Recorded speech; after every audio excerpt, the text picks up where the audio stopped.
2024 four-way test speech contest. And welcome to all the contestants. Let's give them a round of applause. Woo!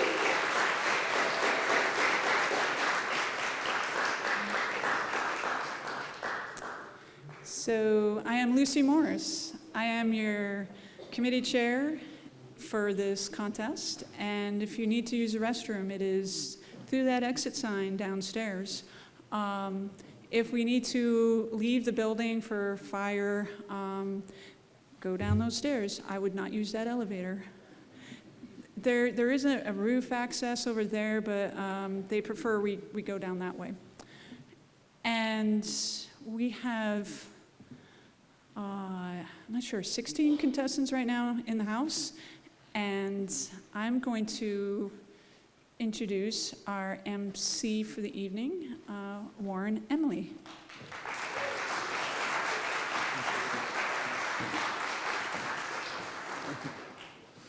Welcome, one and all. It's great to see a full house. Parents, family, teachers, friends, and especially you students, which have committed your night and probably your past 2 or 3 months to this evening. And we are really indebted to you, and thank you for being here. I'm going to introduce Phil Nadeau, who's president of the Capital City Sunrise Rotary Club. Our 2 clubs are putting this on. We are the Rotary Club of Concord and Capital City. And Phil wants to have a few words about the history of this magnificent Phoenix Hall. So Phil.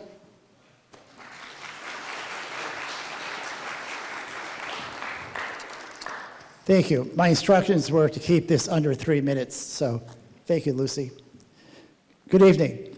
May I ask all of the students to please stand up, please, so we can see you. Can you all please stand? This is for you.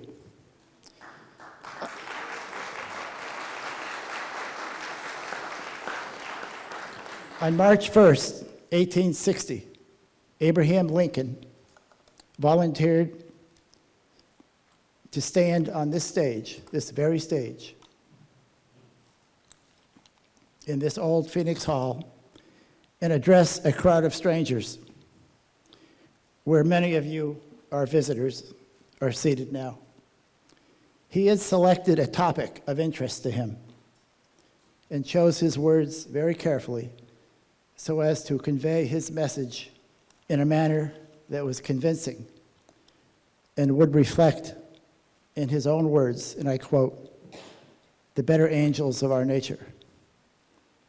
You, the students here, have volunteered as well to select a topic of interest to you, to address a group of strangers, and have chosen your words with as much care, I'm certain, as he had, to convince us of your subject matter that adheres to the basic principles of truthfulness, fairness, friendship, and helpfulness. Abraham Lincoln, on that evening, 164 years ago, volunteered to speak against the institution of slavery.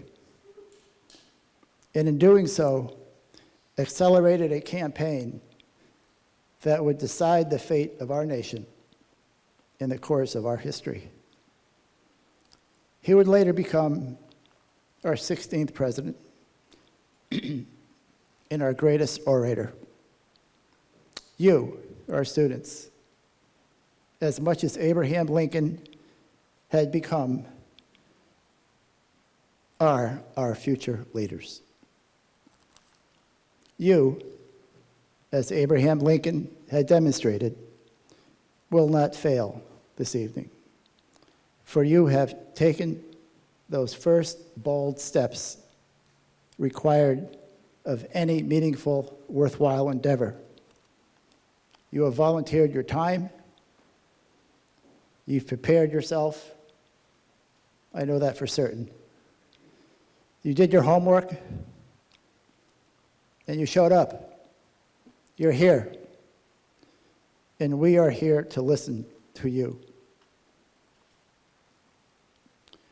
We are here to listen to you to make a difference in our world, in the same conviction with the same conviction that Abraham Lincoln had.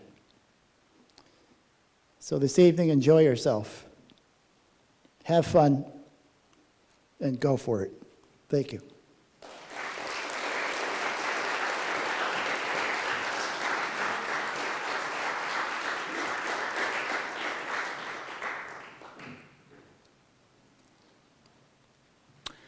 Thank you, Phil.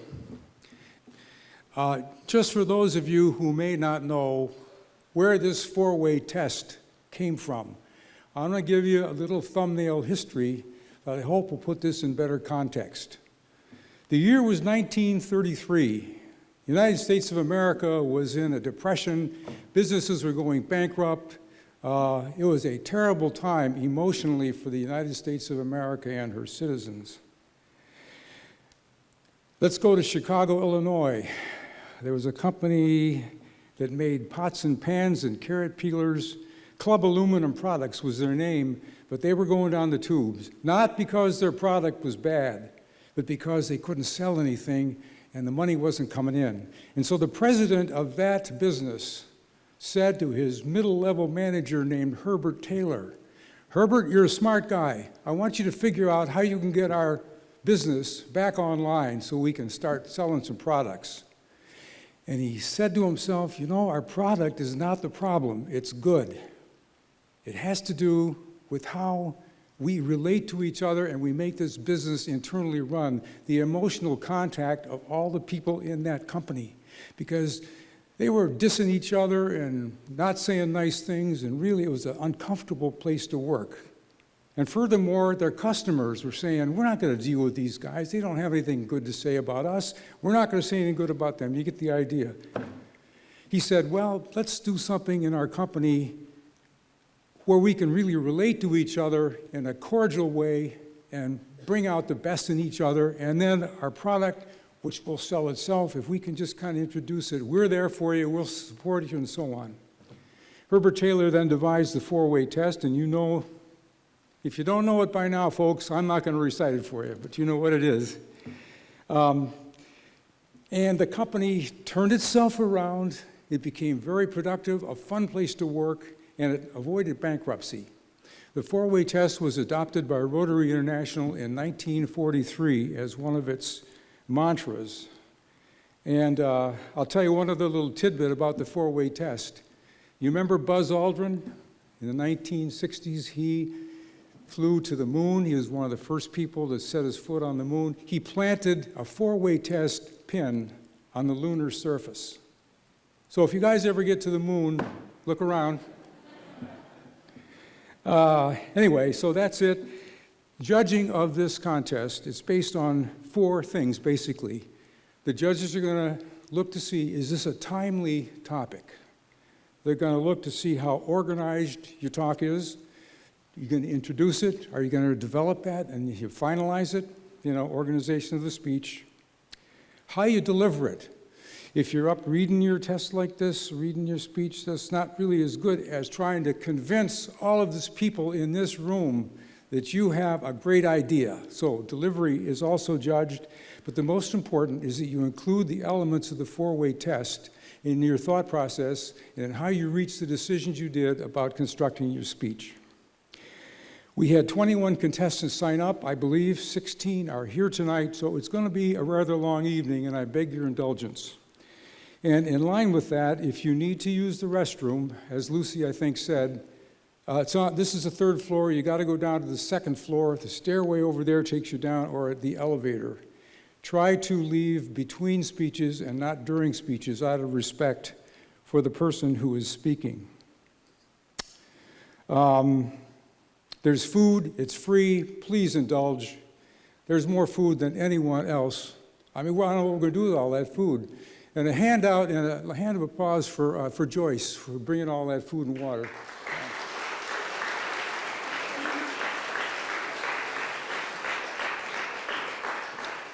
I would just request you don't crinkle the paper too loudly, and you make sure you take care of your own trash. You know the prize money is $1,500 for the first place finisher, $1,000 for second, and $500 for third place finisher. Even if you're not one of those top three, You've already gotten a lot out of this contest, and you haven't even given your speech yet because you've really put your brains to work and have created something out of your own head, and we respect that hugely. The order of speaking has been determined ahead of time. For those of you that don't know, the students picked a number out of a bowl, and that is where they will fall into the queue of speakers. Judges do not know the names of these speakers. They are anonymous. We try to avoid any possibility of inside line judging because we are a small community and some of us know each other. But to the judges, the speakers are simply a number. Students, remember what you heard about the timekeeper, and that's, Phil, put your hands up, right here. And so let's see a card. Yeah. The numbers are the minutes that you have spoken. So when 5 comes up, you're at the 5-minute mark. And then 5.5 and 6 and 6.5, and don't really push it to the 6 3/4 sign. That's a little too close, folks. But just remember, if you're outside those boundaries, your speech is not considered competitive, even though it may be the best one of the night. Photography. Anyone that wants to take pictures of the speaker is entitled to do so with a, ideally, electronic device. I don't know if there's any Brownie Hawkeyes here or anything like that, but no flashes. No flashes. And please remain seated when you take your picture. The only person allowed up during the speeches for photographs is Phil Nadeau, who was just up here speaking. He's going to be our photographer. So if he's walking around taking your picture, great. This entire proceeding is being recorded by Concord TV and will be available to watch at your leisure at some point afterwards. I presume you all signed the waiver that allows Concord Rotary to utilize the photographs in a tasteful way just for publicity purposes. And if anybody has an issue with that, you got to speak now or forever hold your peace. All right. I see no hands. Thank you. Electronic devices off, please, or at least in silent mode. Restrooms we talked about. We're going to have an intermission about 8 speeches in. The judges need to take a deep breath and get something to eat, so we'll have a little short break in the midway. If I call your number and there's no one out there, that means that you drew a number.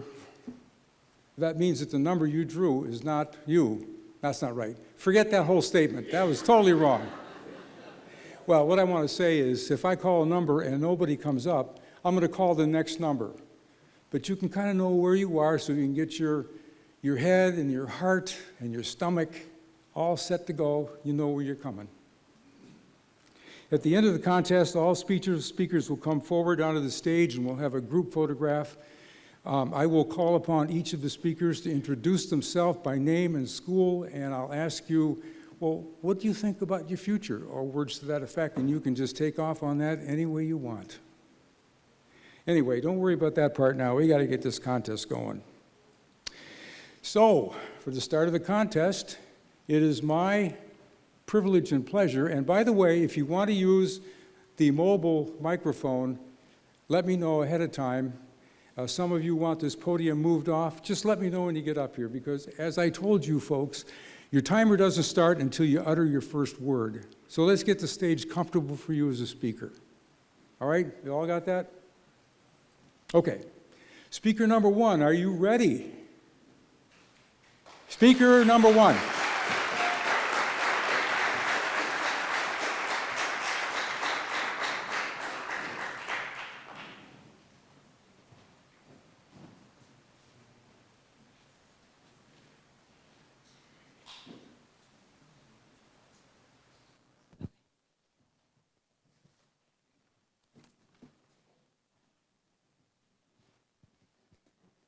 Am I good enough?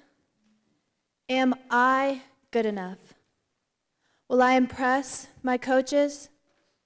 Can I play the full game at 100%? Will I be able to play good enough to win? All these questions run through my mind and the minds of my teammates, wondering if we are good enough for our coach. Athletes put themselves out there.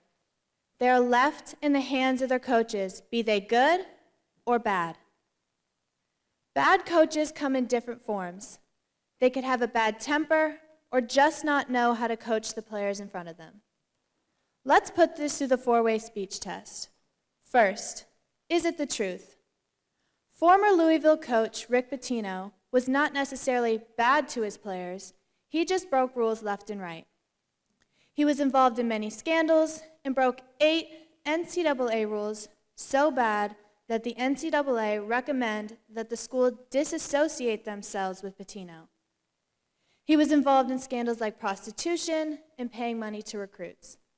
He further broke rules like buying plane tickets, cars, and food for new recruits so they played for him because the life seemed so great. But eventually, Louisville fired him, and he let down not only his players, but his family. If he had just followed the rules, he would have got to keep the job that he loved. But instead, his selfishness caused his team to be sanctioned, and they were banned from the playoffs. His inability to treat his players with Pitino's way of leadership was not truthful to the college standards. His selfishness cost them part of their college careers, which is fair to no one. Which leads me to my second question. Is it fair? Bobby Knight was a different kind of bad coach. He would yell, cuss, physically push players, throw chairs, and generally acted like a bully. Did you know that the great Larry Bird initially signed to play with Indiana? But it was not long before Bird quit because he couldn't handle Pitino's way of coaching.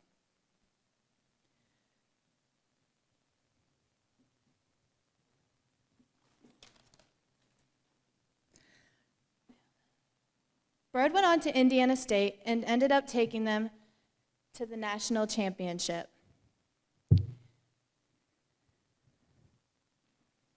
Knight's players commonly said the years playing for Knight were the worst and most emotionally draining of their careers. Now, Bobby Knight did win many championships, but it all came to an end one night when he took it too far and choked one of his players, and the action was caught on national television. His inability to treat his players with respect and fairness cost him many friendships, but ultimately his job. This leads me to my next question. Will it build goodwill and better friendships? Sports definitely can build goodwill and friendships, but not in all cases. This next story hits a little closer to home. I had an experience in middle school where my coach's way of coaching was to put all the pressure on one player. This mentally takes away from teamwork, causes dissent, and for people to point fingers. I was the soccer goalie, and my coach would constantly tell me it was my fault whether we won or lost every single game. One game, the other team scored, so he pulled me from the net and yelled at me in front of my team, the other team, and the fans. My confidence was shaken, and this led to further dissent and confusion on the team. If my coach had not continually pulled apart our friendship, we could have had a great season with the amount of talent we had. You've heard the saying, a house divided cannot stand. This leads me to my next question. Will it be beneficial to all? No, not necessarily. Bad coaches can make players quit because of emotional and sometimes physical abuse. My cousin Mark, who loves football, had a coach who would constantly cuss and yell and tell them that they were not good enough and would go nowhere with their lives. My cousin had enough of this and decided to speak out against his coach and told him that it was not okay to say these horrible things. The coach did not like this and blew up in his face, so Mark walked out and quit. The coach begged for him to come back, but he couldn't come back because he couldn't handle the backlash. So he did not return to play football his senior season. The coach not only caused Mark to quit, but many other players that season as well. He ruined their senior seasons and their parents' last chance to see them play. Bad coaches have a huge effect on the lives of their athletes. Bad coaches seem to only value the thought of winning with no real care on how their methods affect their athletes. whether they devalue the rule book, treat players unfairly, create toxic atmospheres that prevent goodwill and better friendships, or prevent the many benefits a sport can give an athlete and their parents. My hope is that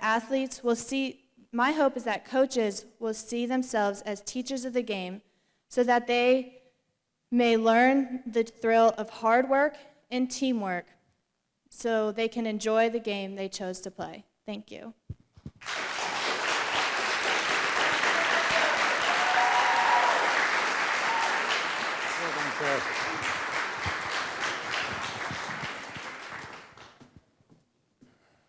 Judges, scorekeepers, are you all set?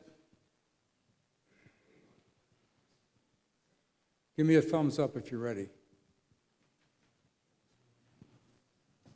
That's a finger, not a thumb. That means wait. Okay, we're ready. Speaker number 2, are you here? Great, come on up. Speaker number 2.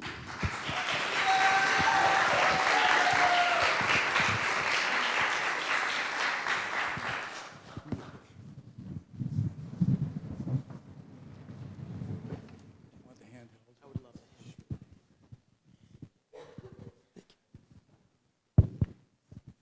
Do you mind if I move this? Okay, that's no problem.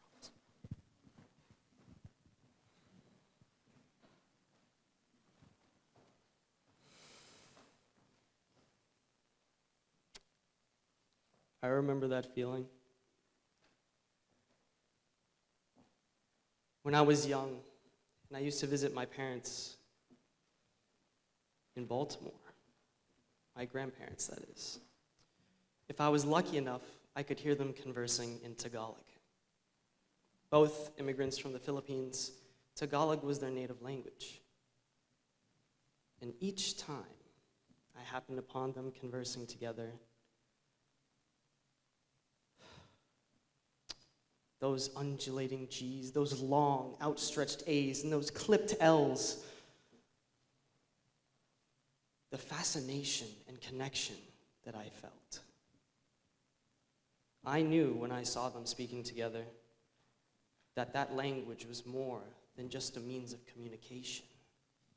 That language was part of themselves.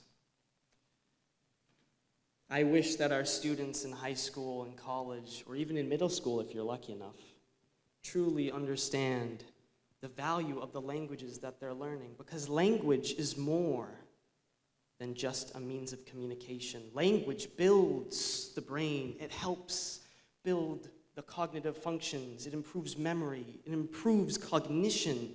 Believe it or not, it improves math skills. But is this the truth?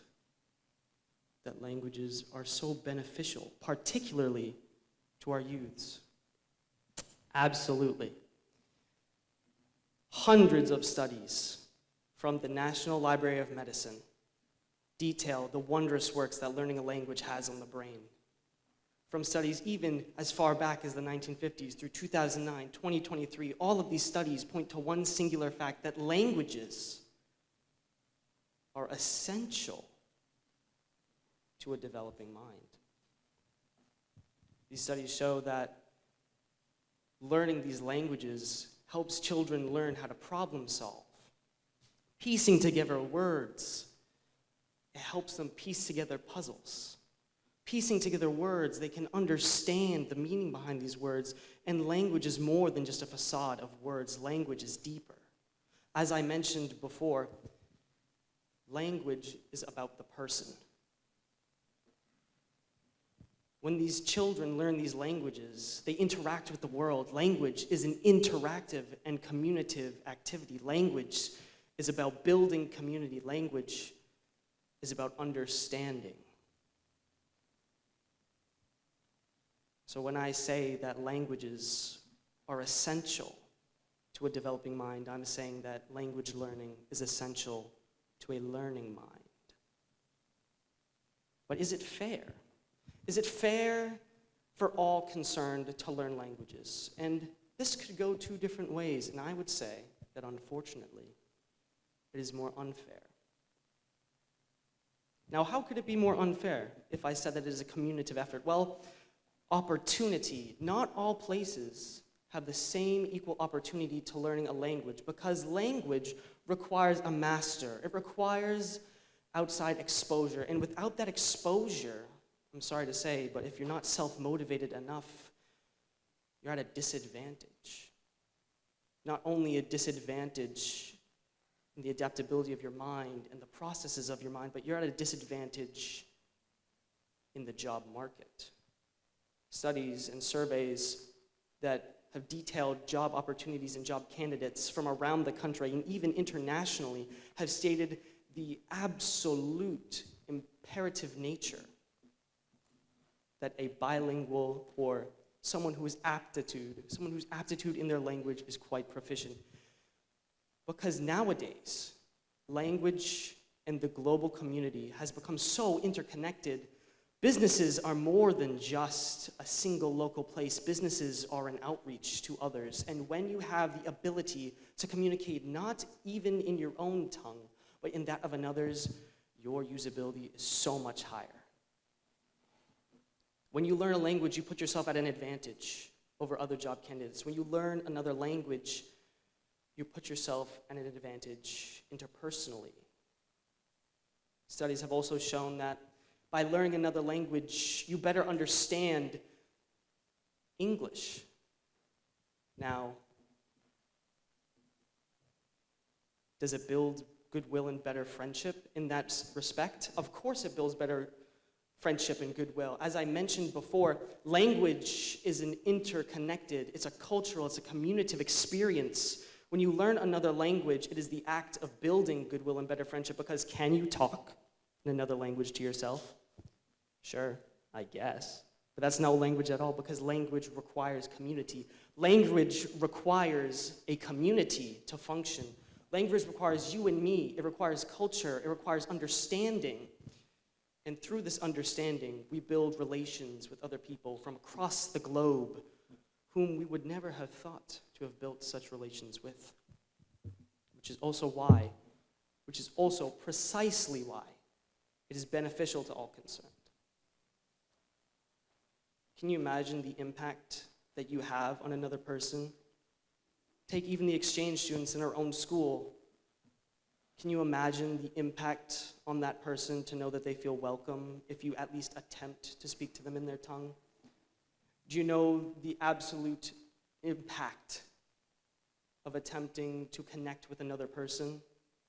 Because that's who we are as people. As people, we need to connect with others.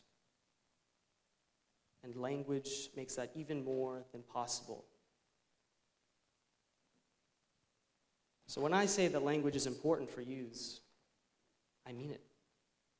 Language is important for them to develop a better understanding of English. It helps them develop a better understanding of math. It helps them problem solve. It helps them get ahead in the world, which is why it is so important for children nowadays to learn a foreign language. Arigato.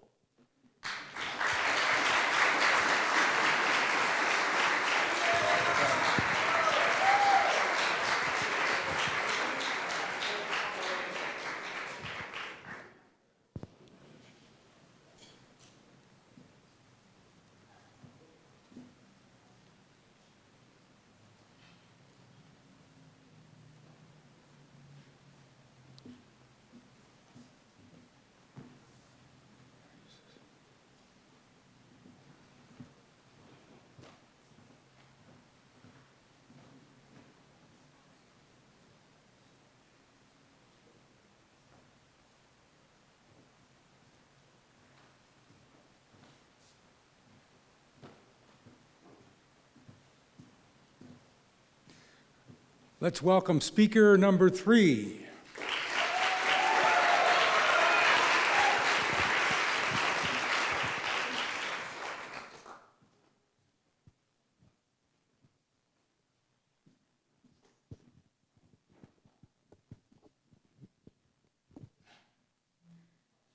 I don't have TikTok. For some, this may not seem like a huge deal, but often when I reveal this fact to my peers, I'm met with surprised looks. I'm 16, I'm Gen Z, My parents aren't particularly strict, and although I keep my grades up, I'm not one to forgo fun things in the name of education. So why don't I have TikTok? TikTok is the current hub of media. It has over 1 billion active users, and it dictates fashion trends, popular politics, public opinion, and even the jokes you'll hear in the school hallways.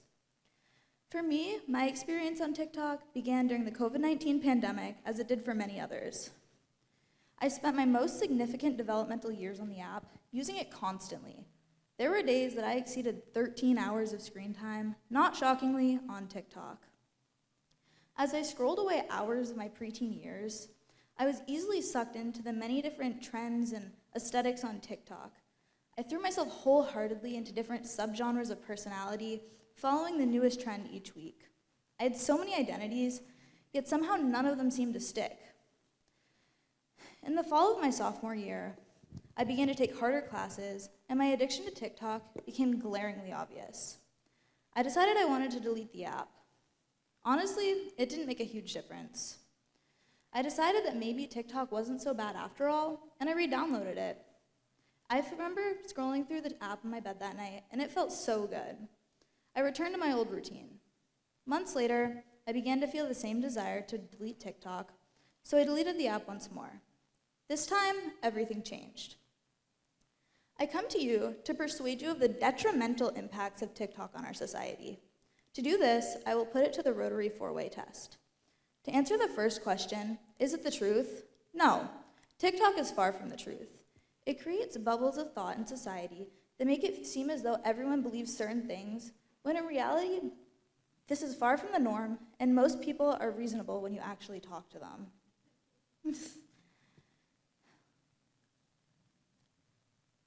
When we go out into the real world and have conversations with others, we realize that they too are reasonable, and not everybody has extreme views with no middle ground. Beyond these false images of society, TikTok also spreads copious amounts of misinformation. TikTok does not screen for false information, and oftentimes untrue ideas can be spread. One example of this was back in 2020, in the height of the COVID-19 pandemic, when rumors began to spread, claiming that consuming garlic would prevent people from getting COVID. Obviously, this was not true. However, so many videos reiterating this rumor blew up that many people began to believe it. So no, TikTok is not the truth. But is it fair to all concerned? The answer to this is another resounding no.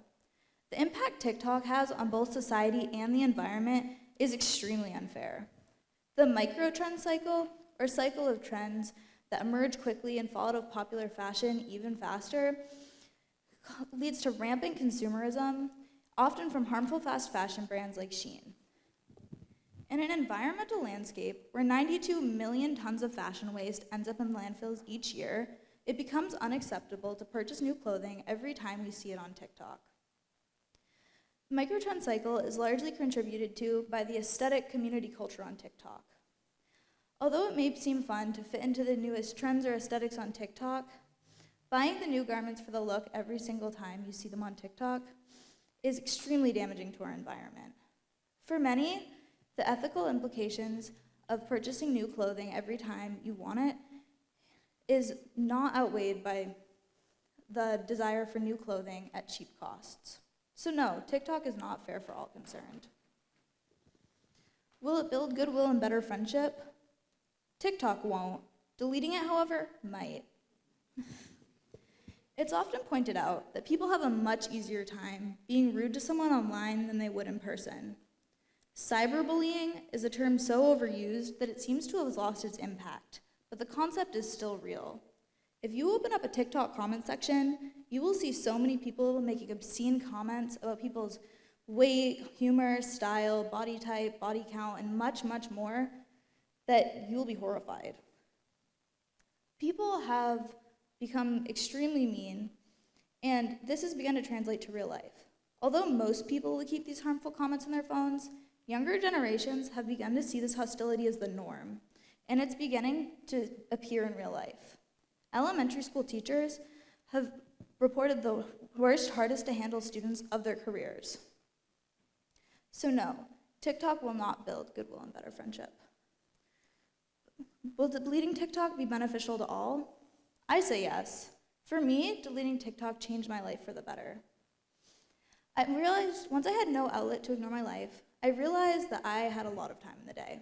We may not feel that we spend a lot of time on our phones. However, the truth is most of us do. Recent studies speculate that the average American will spend 9 years of their life on their phones. If this doesn't scare you, it should. We are wasting our lives on our phones. So no, deleting TikTok will be beneficial to all. For me, once I deleted TikTok, I realized I actually had like 4 extra hours after school to do things. And talking to others, I realized that they had similar experiences. I read 11 books in the month after deleting TikTok. I relearned how to crochet. I learned how to make full sweaters. So yes, I do believe that deleting TikTok will be beneficial to all concerned.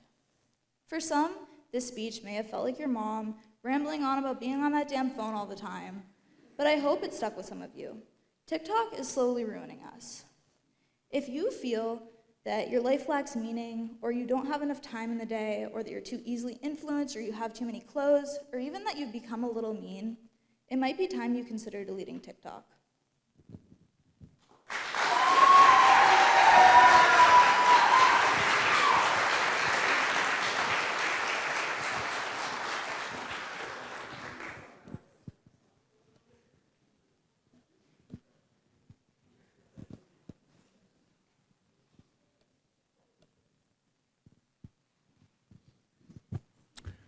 Let's welcome speaker number 4.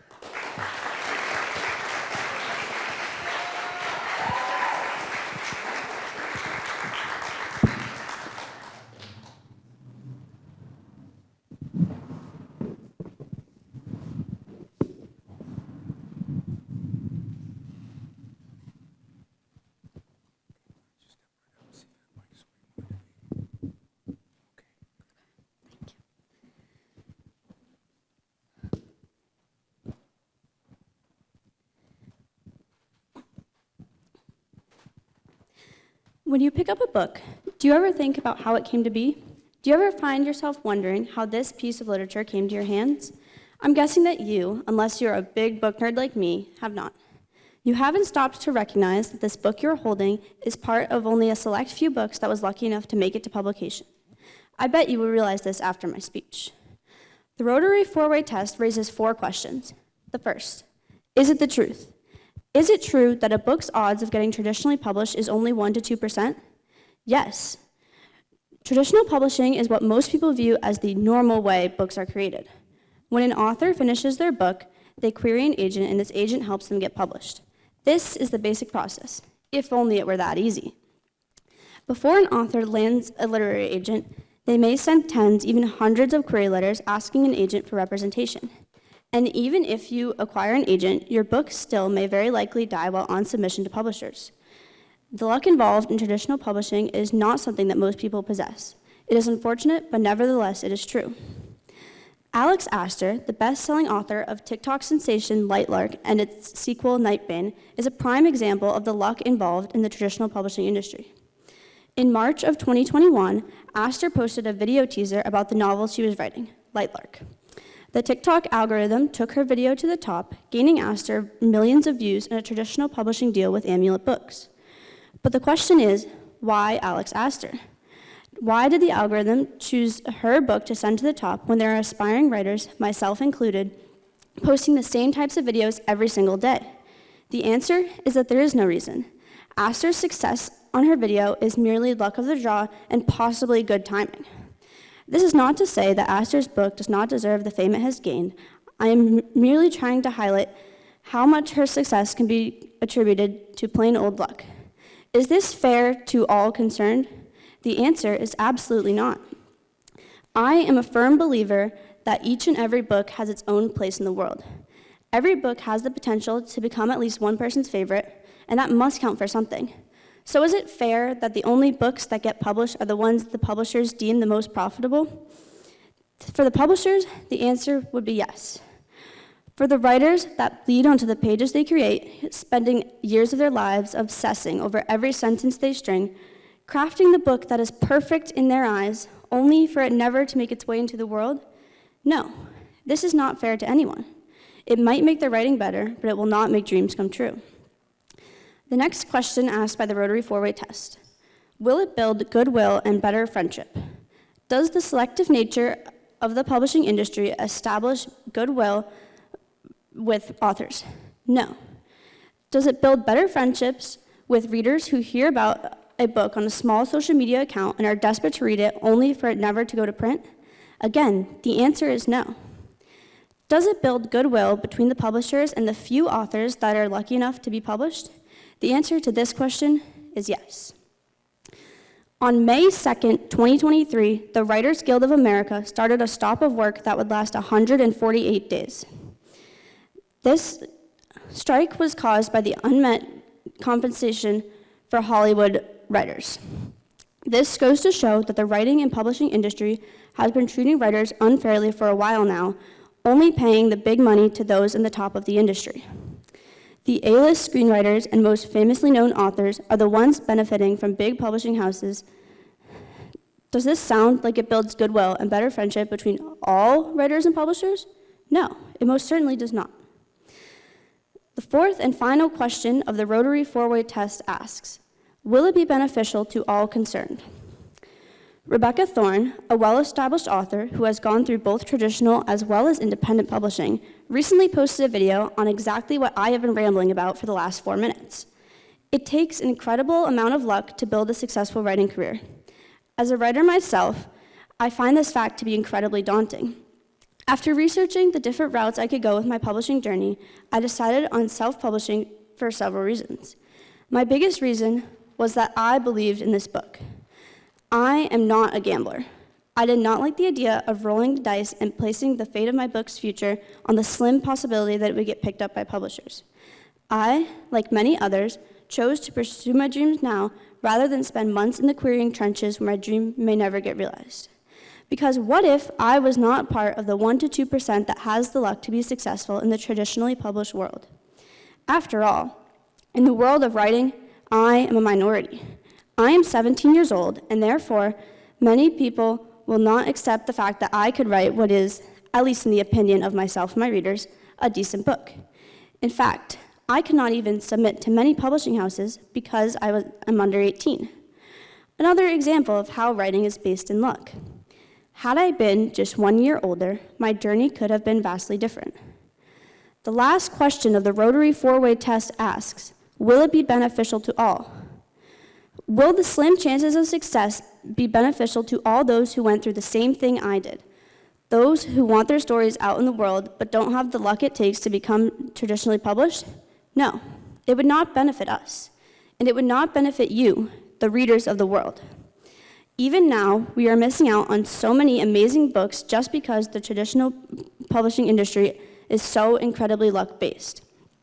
It doesn't matter who you are, if you do not have a strong social media presence or did not write the book that fits the marketable standard, then your chances of success is slim at best. Is this beneficial? No. But is it the truth? Unfortunately, the answer is a resounding yes. Traditional publishing, while it is a large industry that makes millions, even billions of dollars each year, does not pass the Rotary four-way test. The amount of luck it takes to become part of the small percentage of authors to be published is not beneficial to the aspiring writers of the world. It does not build goodwill or better friendships between writers and publishers, and it is most certainly not fair. However, until publishing houses become more inclusive and accepting of different types of books by different types of people, it will regretfully remain to be the truth. Thank you.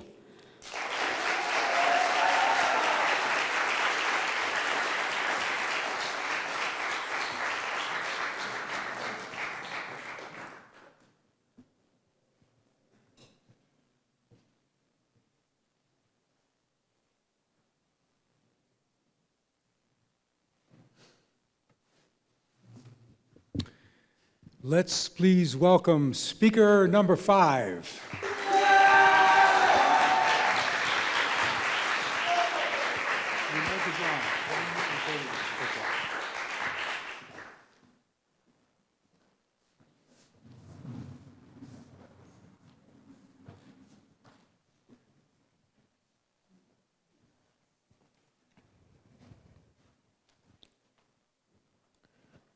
We claim in America that we are a democracy, but I'm starting to have my doubts. I consider myself very passionate in politics, but this sentiment is not shared by all of my peers. And that's what I believe is one of, if not the most critical flaw in our democracy right now. We hold ourselves to a higher standard as this pinnacle of democracy set by the founding fathers. But yet, we have fallen behind. For the past 6 months, I've been uncovering why do young people not vote? And in that time, I have found that there is a underbelly of undemocratic ideals hurting the next generation's chances of voicing themselves. Is this true? Undoubtedly, yes. In the last major elections, the 2022 midterm elections here in the United States, only 23% of people from the ages 18 to 29 voted. For every one young American who votes, 3 do not. And in states like Alabama, Arkansas, and Tennessee, this number drops below 15%. Why? Because they don't let you do pre-registration or early voting. They have hurdles put up against our democracy to stop young people and non-educated voters from voting. In Idaho, you can't even use your student ID as identification to vote. These are stopping people whose views are equally as important as every other American in this country. Is this fair? Not even close. It can't even be close to being fair. And I don't just blame the state governments. I blame our education system. Only a handful of states actually require full lesson plans on who, where, when, what, or why you vote in this country. But even so, there's a lack of care or want for voting. They feel, young people, that your one vote is just a drop of water in the ocean, which couldn't be farther from the truth. Here in New Hampshire, our state legislature is split down the middle of the political aisle, easily movable by just a few delegates. And some of those delegates were voted in just by a handful of votes, in the closest by 2 votes. Your vote does matter. It is the most important thing you can do for our democracy. But there is a way to fix this, because right now we are in a cycle. Young people don't vote. We elect people who don't represent the youth, and that just discourages them in the next election. How do we break this? I believe there is a way. I believe that if we can increase youth voter turnout to 50% on par with the rest of the voting demographics, we can do something beneficial for all concerned. We need to start fighting. We need to start advocating for voting. FDR once said that every single man and woman, when they get into the voting booth, is equal. It is the great equalizer in our country. Everyone has the exact same share and voice when they vote. And if we start voting, things that are important to us, like climate change, escalating university costs, equity, these will become reality in our country. We feel as everything is going slowly in the government, but if we start voting, we can change that. But it's not just the voting. We can build better goodwill and friendship with politicians, because I believe in this country right now, so many young people feel that politicians are just people with a 50-year age gap in big suits who don't care about your own opinion. But if we start connecting towards politicians, we start understanding them, we start realizing what their beliefs are and they believe our beliefs, then we can build a community, better friendships in our country. I've tried to do this myself. I have my own podcast, recorded Concord Community Televisions at Concord High School. And I talk to politicians and journalists and campaign managers and anyone who's involved in politics so I can understand their own opinion and where they're coming from. We, as the youth, need to understand politics because eventually, Generation Z, my generation, will inevitably be running this country. I fear for a future where we don't. Because one day, the people who are in politics right now will be gone, and we will be in charge. In our country, democracy is considered to be the power of government vested in the people. We are the ones who control what happens in our nation. So why are we stopping ourselves from voting? Why are state governments putting up restrictions? Why is our education system lacking? I continue to come back to a quote from Thomas Jefferson. We do not have a country run by the majority. We have a country run by the majority who participate. This issue that I'm talking about has plagued our country from its inception, and we cannot stop fighting for it. For like the 19th Amendment to the Civil Rights Act, we have always been fighting for voting equality, and it is not over. The battle is not won yet. If the youth continue to advocate, to put pressure, to make it so every single one of us can vote and continue to vote, then we will have a country run by the people. We, the people. Thank you.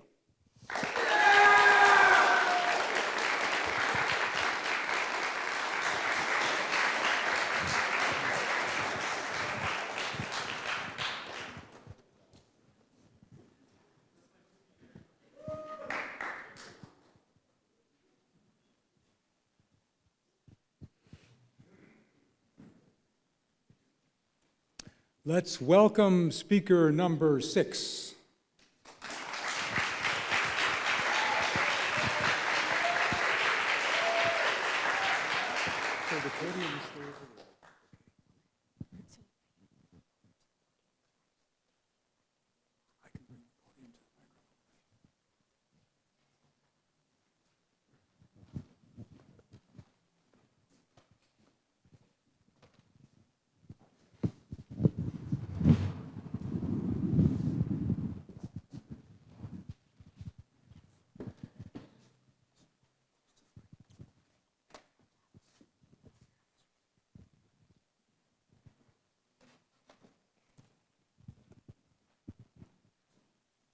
We live in an ever-changing planet where society constantly wants to modernize itself. This fact can't be refuted because things constantly change, especially in the world of numbers. Today, the gas price is $3.50 per gallon. Tomorrow, it is $4, or Apple stock decreased by 1.5%. Our world is composed of numbers left and right, whether it be how many seeds we plant in one pot, how many milliliters of ketamine we need to add to a syringe, or how much a Hannaford coupon will save us. Numbers are a part of our lives. Luckily, we have all had math classes, be it geometry, pre-calc, trig, calculus, etc. I know, not everybody likes math. But as I've been told, you will use it all throughout your life. And this is fundamentally true. But there is an area of studies that has to do with math and numbers that teenagers haven't been taught about. And we all may suffer a bit from this. But if they were taught about it, we may all have a benefit from their competency. I'm talking about the world of personal finances. I know, it's scary. And actually, it is. Let's look at educating young people about personal finance within the context of the Rotary 4-way test. First, is it true that not many people my age know how to manage their personal finances? Yes, it is true. In fact, a survey conducted by PR Newswire says that teens recognize the importance of personal finance and are aware that they don't have the education or knowledge about it. And that 3 out of 4 teens, 74%, know they don't have the education or knowledge that they need. Many adolescents feel a need to learn about finances and want to see changes be made. So why not make it happen for us? There is an interest for financial literacy, and there are education programs that can go into our school systems that students don't have time for outside of school. Going into the world of finances is hard enough, but when no basic skills are provided, budgeting, saving, and investing only gets harder. Teens have the resources, but not as available as they should be. Second, is it fair to all concerned? Yes. If we all learned from a younger age how to be successful and wise with money, perhaps there would be even more people who would be successful and be able to contribute to society. It is fair for us to learn about how to finance our lives and be able to survive in a world that is ready to financially crush us and throw us into debt. Personally, when I think about going into the world, working, having a budget, saving up for my pension or a 401k, and many other aspects of financial independence, I don't know where to start. So yes, we should have that fair game of learning how to manage our finances. Growing up with parents who have instilled in me the importance of being smart with money, I know many aspects of financial independence, but not everything. I've learned many important lessons from adults around me. For example, my chemistry teacher, who once said, "The secret no one tells you is that once you're retired, you can't do the things you saved up for because you're old." That really got me to think about what financial plan I want to have. What would you say? Should you save up? How much money should you put into your rainy day fund, and how often? Should it be weekly? Should it be monthly? Or should you spend some money on trips and vacations while you still can? These are the questions I've stopped to ask myself. On the other hand, I know it's not wise to blow through money. When chatting with my friends, a common thing I hear about is money spent on clothes and items online, or the hours they worked in order to get spending money. Spending. That's a very common word. But what about saving up for your future? What about setting money aside? We should be taught how to save for our future. Adolescents will feel confident and more self-aware of financial literacy if they're taught at a younger age. We should be able to fend for ourselves in our futures and not have to go to banks for loans, go to our employers for payments ahead of time, and we should be able to be financially stable, self-reliant. Third, we'll build goodwill and better friendship. Yes, by educating us at a younger age and assuring that we know how to manage our finances, we can feel less distressed and be more happy going through life day to day. If we learn how to manage finances, we will be less brought down by financial struggles. We won't be as focused and tense about money. Just imagine waking up every day and worrying about the college loan you have to pay back because your college didn't give you enough financial aid. This, among many other financial problems, can happen to us if we don't know how to finance our lives. But it will be less likely if we're careful with our dollars and cents. There are many people who agree with this, and in fact, RBC Wealth Management, a financial services company, suggests that if younger people learn about financial literacy and personal finances, it can be a better cause to society and help us to make smart decisions and be a better community overall because we give charitably. It sounds like a good outcome to me. And for the fourth point, will it be beneficial to all concerned? Absolutely. If we took the next step and brought personal finances into school systems and actually educated teens about such a crucial topic, it would be beneficial. You might ask how, and I'll tell you. We'll be able to play an even better part in the economy and be able to avoid scams, make less mistakes financially, and be better contributors to society. For those older than us, it might even be a relief to see that we know how the financial system works. It is true that we need more exposure to personal finances and learning about financial literacy. By allowing us to be at par with our forerunners, we will be able to be more involved in the community and contribute to society as a whole. Everyone deserves to know about financial literacy. Adolescents are no exception to this. Thank you.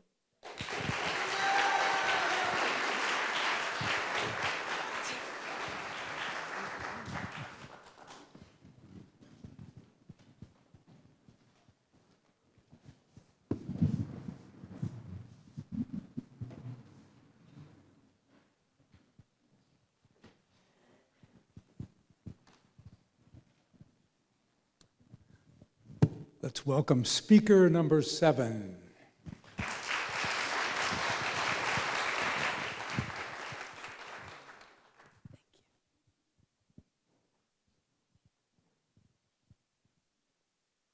They say that farming is the backbone of our society as Americans. Families have been passing down skills like sustainable farming practices, how to raise livestock effectively, and how to run their farms from generation to generation for as long as we can remember. It has influenced our everyday lives in our cultures, our communities, in our general society. But how are these families supposed to keep running their farms and passing them down to their children when our agricultural economy is becoming dominated by large-scale corporations and mass meat-producing facilities? I think that farming is so important in our everyday lives, and oftentimes we don't even realize the effects that it has. I have lived on a farm my entire life and have learned firsthand how many skills that farming can teach you. Skills like responsibility, because yes, even though it's 3 degrees outside, those horses still need to be fed, as well as empathy, hard work, problem solving, and perseverance. This is why we need to start better promoting these small farms to prevent the extinction of them altogether. Now, is it the truth that the extinction of small farms is an issue? Small farms all around the country are struggling to make ends meet due to high debt loads and low profits. Oftentimes, these farms are not even barely breaking even with their income and expenses. These farmers pour everything that they have into their businesses, whether it's in hopes of creating a new farm or expanding their farm someday, or create a legacy that they can pass down to their children. But when these small farms start to fail, and they get nudged out of the market very easily by larger scale competitors, and it becomes very hard for them to compete. Debt loads of hundreds of thousands of dollars start to add up very quickly. A study conducted by the CDC has found that farmers have the highest occupational suicide rate in the US, the highest. These farmers need our support now more than ever, as the percentage of small farms continues to drop in the US every year. Now, is it fair to all concerned when we help to bring back small farms and support them in our local communities? It is fair to us in that it will help to keep the knowledge and culture of farming alive in our communities. Without the support of the public, what little number of small farms that we have left will have dwindled even further, causing even more of our local farming industry to die out. When we lose these farms, we lose our culture, our heritage, our history, and younger generations will grow up not knowing where their food comes from. It is fair to us, and it will improve our health to eat more whole and organic foods, and maybe even inspire us to show others what we have discovered in eating locally. It will help us to not only become stronger as communities, but to learn to work together better to take steps towards a brighter future. Now, will it bring goodwill and better friendships? Sometimes when we think of small farms, we all still think of the small red New England barn with cows and sheep out in the pastures with miles and miles of wooden beam fencing. This image brings us a sense of comfort and nostalgia, a snapshot of what once was a very different, more simple time. This image is important because it can help to remind us to appreciate what we have been given and to maybe even leave this planet just a little bit better than we found it. It will help us to teach others to care for our land and for our environment, and to keep educating others on how to do the same. It will help us in not only our individual relationships with each other, but who we all are as a whole. Finally, will it be beneficial to all concerned when we help to promote small farms and keep them running? When we help to promote small farms, it will make a big difference in many issues we are facing, not only as communities, but as a nation. One of the biggest examples is climate change. Every year, large-scale livestock mass meat-producing facilities are producing extremely high amounts of greenhouse gases into our atmospheres. In addition, around 30 billion pounds of beef alone is consumed in the US every year. 30 billion pounds of beef alone. When we help to promote small farms, we can promote the consumption of more fruits and vegetables. which can help to improve our diets by reducing the amount of meat we are consuming. In addition, it can reduce the amount of money going into these large-scale operations. It can also reduce the distance that the food has to travel to make it to our dinner tables, thus reducing fossil fuel emissions. It can even promote more diverse farming practices. Small farms have so many different varieties and types. You have horse stables, sheep farms, cow farms, so many of these different farms, and they all use different things for our environment to keep our resources balanced and to make sure we are not taking too much. After applying the Rotary 4-way test, we can see just how many benefits supporting small farms will have. We can support our small farms by buying locally and visiting our farmers at farmers markets and buying their produce and products from our local grocery stores. We can all become ambassadors of small-scale agriculture in our local communities and teach others to do the same.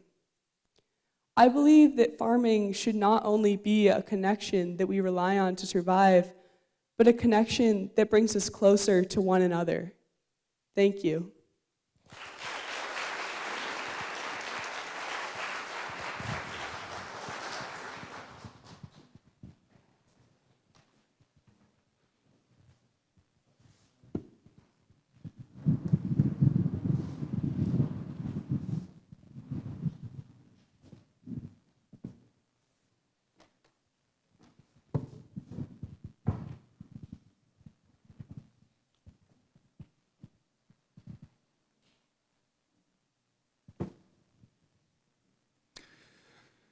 Speaker number 8 is non-existent.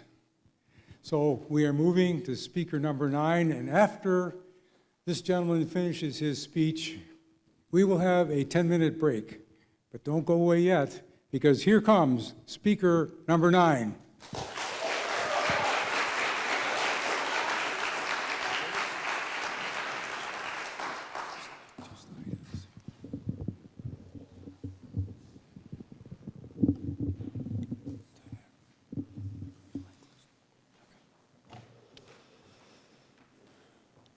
Good evening, everyone. It feels good to be here tonight. But what is that? What is good? I want to talk about how to determine what is good using the Rotary 4-way test and how I might change it a bit in order to better reflect good actions.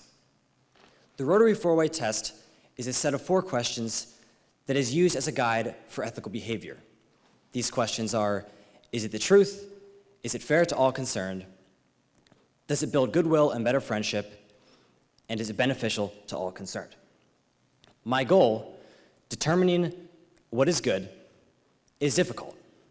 To start, let's look at what is bad. It's easier to know what not to do rather than what to do.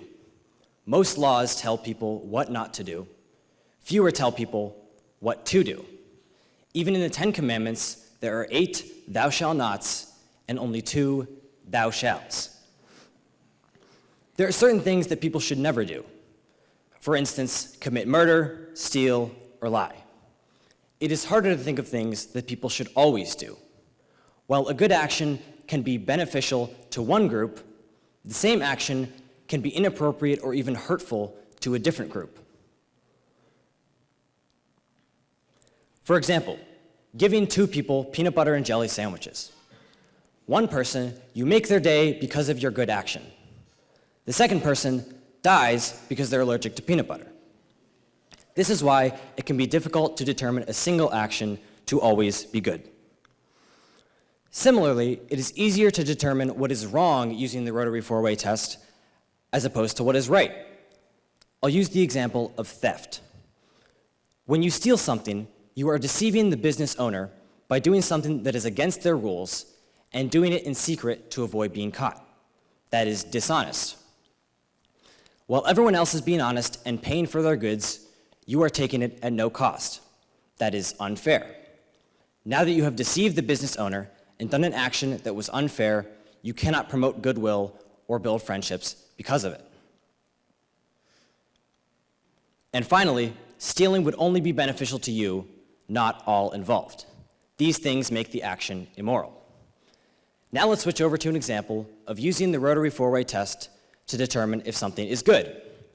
I'll use the example of charitable giving. Let's say you see someone on the side of the road asking for money. Giving this person $20 would be good, right? Well, let's analyze it. I'll start with the second question. Is it fair? Yes, it would be fair to the person you are helping, but what about all of the other people out there standing asking for money? It wouldn't make it unfair just for you to give this person money, but it might seem like that if you chose one over another. Does it promote goodwill and better friendships? When you help someone, you are exhibiting kindness towards them. So yes, but what if this person goes and gets robbed because they now have money? That doesn't sound like it's the result of kindness and friendship. Is it beneficial to all concerned? The ones concerned in this transaction are you and the one you are helping. And the answer is yes. You are giving them what they requested of you, and in return, you hope that they go and use the money for the things they need. But what if they don't? What if they go and buy drugs with the money or use it in other irresponsible ways? Have you really done a good deed? To answer the final question, is it the truth that giving this person $20 is good? Yes. Even in all of those examples I gave, where the person used the money for bad, it does not make your original action less good. This is the same idea that if that person bought a $20 lottery ticket and won $1 million, it would not make your action better because of it. The Rotary four-way test is very effective at determining bad actions. Not quite as effective at determining good actions. It is for this reason, I think, that the test should be used as a method to rule out these bad actions. Once the bad has been ruled out, a different and more detailed analysis should be used to determine what is good. For example, considering the possibility of negligence and ignorance regarding your intention when doing a good action. It is necessary to have a system that takes all things into account, because deciding between right and wrong is not something to be misinterpreted. The Rotary four-way test is able to determine what is good, but here is a slightly modified version that might bring a new perspective to the issue. Morally good actions are such when your true intention is to be fair, to promote goodwill, and to benefit all. The main difference in this modified version is the addition of the intention.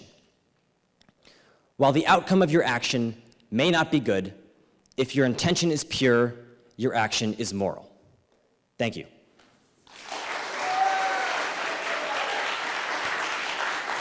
I would like to welcome to the stage, and let's please give a welcome to speaker number 11.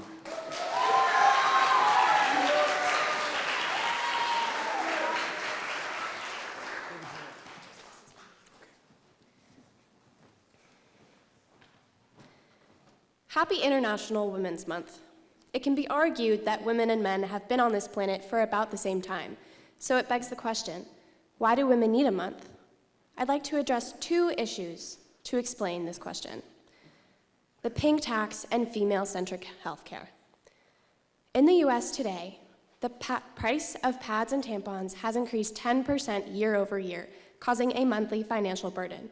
And in our healthcare system, women are being diagnosed based on clinical trials done on men, leading to negative health outcomes. Already, I may have made some of you uninterested or uncomfortable with the topic. This is the issue. The inequality in women's hygiene and healthcare has been pushed aside, so I decided to put it to the Rotary four-way test. First, is it the truth? Simply, yes. Women are treated differently for diseases, and they are victims of the pink tax. The pink tax is the umbrella term for all women's products that are priced higher than men's. A New York pink tax study found that women's products are on average 13% more expensive than similar men's products and are taxed as luxury items. As a woman, I can assure you that pads and tampons are not a luxury, but a necessity.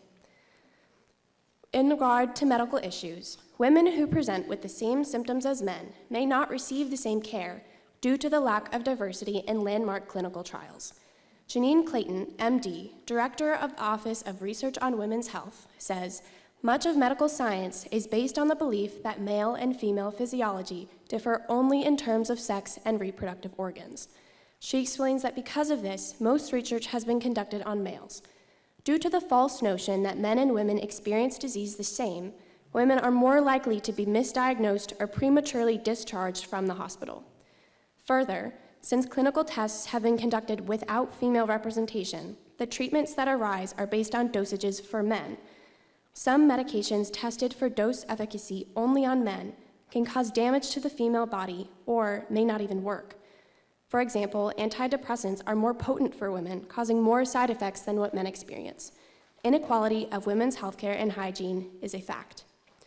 Is it fair? No. For both medical care and necessities, women are not treated fairly. It is not fair that without a quarter in a public bathroom, a woman won't have access to proper products for her hygiene if she is menstruating. Period poverty is inadequate access to menstrual and feminine hygiene products. According to Women's Voices for the Earth, a nonprofit advocacy group, only 5 states require schools to provide menstrual products. Recent studies have shown that about a quarter of menstruating students struggle with access to period products and that many teens feel a stigma around menstruation. It is not fair that women in the US don't have access to basic materials they need. With respect to medical treatment, it is not fair that women are not represented in the landmark clinical trials, which are practice-changing, highly influential studies that cause a paradigm shift in medical treatments. A woman with the same symptoms as a man could be mistreated while a man would be treated based on the guidelines dictated by these studies. The effort to correct this issue occurred when Congress wrote the NIH Revitalization Act of 1993, titled Women and Minorities as Subject in Clinical Research. Although this effort has made improvements in research, the lack of clinical trials focused on female-centric issues is still a problem. There is an absence of testing done on various stages of the female body, from pregnancy to menopause. Menopause, for example, changes a woman's life and includes multiple symptoms. Many women who visit their doctor during menopause are offered unstudied treatments such as antidepressants, stimulants, sleeping pills, or diet medications with little results but multiple side effects. It is unacceptable and completely unfair that such a prominent stage in a woman's health is treated as unimportant. The lack of acknowledgement and treatment options for women's health and hygiene is unarguably unfair. Will this inequality in women's hygiene and health build goodwill and better friendships? No. This mistreatment breeds sexism. Men are mostly unaware of the inequality for women's healthcare, and women feel uncared for. How can the US create an equal society when there is such disparity between the healthcare of men and women? It can't. The fact that men receive medications specifically designed for them and do not require menstruation products supports the false notion that they are the superior gender. The inequality women face makes it impossible for the US to improve its society. The lack of awareness and support for women's health majorly contributes to this discrimination they face in daily living, including in the workforce and through all the stages of the female body. Something as simple as offering women proper health care and hygiene could no doubt resolve some of the separation of sexes in the US. The hygiene and healthcare inequality for women does not build goodwill and better friendships, but works against it. Finally, is this inequity beneficial to all concerned? No. The lack of basic needs being met for women is detrimental to their health and hygiene. The high cost of feminine products are a burden for women to afford. Women do not benefit from having to spend over $20 a month on period supplies, and in fact, that is out of reach for most women living at the poverty line. Consider this. When using a public restroom, you aren't expected to provide your own toilet paper or soap. So why should a woman be expected to carry a pad or tampon in her pocket at all times? A woman's basic hygiene needs are not supported by our societal norms. The gap in medical treatment is detrimental to women, with the medical system approach being more of a patriarchal investigation into the human body. Data and results make for a flawed healthcare system. Although progress has been set in place with the NIH Revitalization Act of 1993, it is not in the financial interest for pharmaceutical companies to go back and redo trials of already marketed medications. No community is benefiting from the limited knowledge for treatment of the female body. So no, this inequity is not beneficial for all concerned. In closing, it is true that there is a disparity in women's healthcare and daily hygiene access. It is certainly not fair that in the 21st century, women still experience this imbalance in care. In no way does this imbalance make for a society built on goodwill and friendships. And finally, this inequity in women's healthcare does not benefit all concerned. During International Women's Month, take notice of some of the topics discussed today. Improve your awareness. It is nice to have a month slated for women, but there's nothing more influential than community growth and change to encourage equality. Thank you.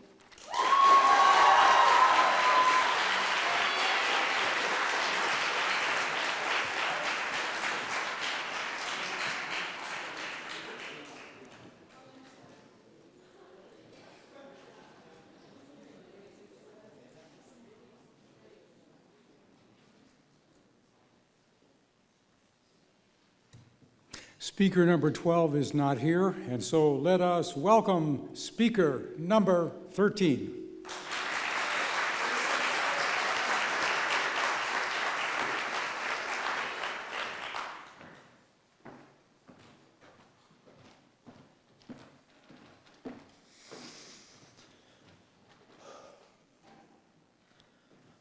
Imagine being a high school athlete, and after one of your games or practices, one of your fellow teammates comes over to you and invites you over to his house for a big party.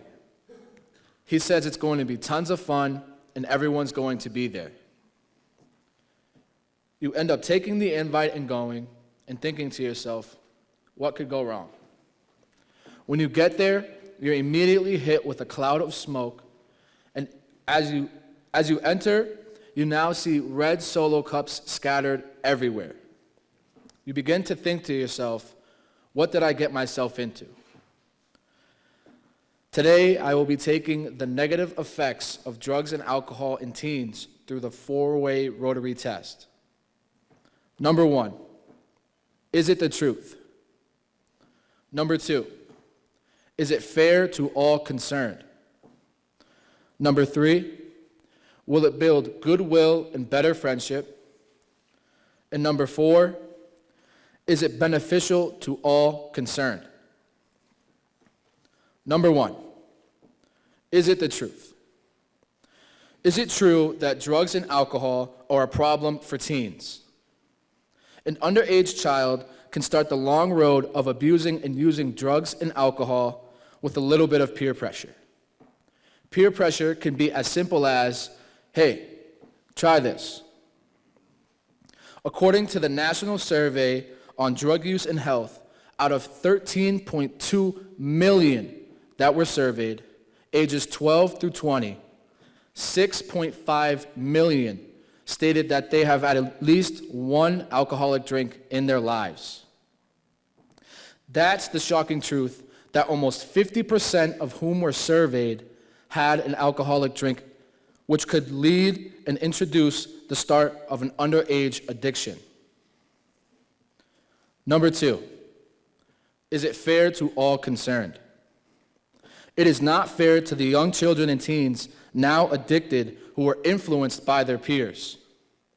It was not their intent to be put in the kind of situation to feel as though they have been peer pressured to participate in the use of drugs or alcohol.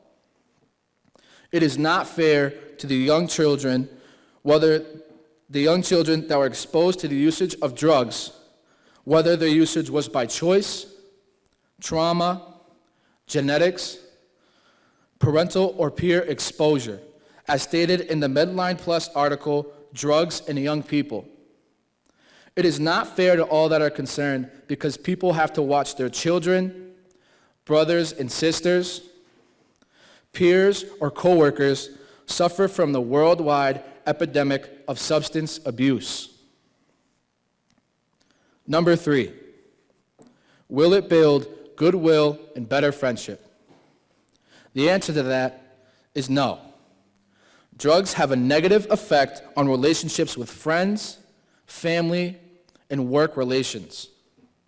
It may seem that an underage drug user has some great relationships with the friends they use with. That may be the case to a certain extent. However, doing illegal drugs, especially underage, can negatively impact the relationships with non-users. You may lose a lifelong friend because when you ask them to do drugs with you, they simply say no. The bonds you make outside the use of drugs and alcohol will far surpass the ones you make while using them. Number 4, is it beneficial to all concerned? What this question really means is, does it benefit the user themselves and the others around them? The answer is no. It is not beneficial to the young children and teens that are abusing and using drugs and alcohol. This group are of the majority who are most likely to be influenced by people around them. Let's take a look at some statistics. According to teensaver.com, who are based on giving statistics to students and teenagers to veer them away from drugs and alcohol, 70% of teenagers who smoke cigarettes say they began smoking because they had friends who smoke or were pressured to try it.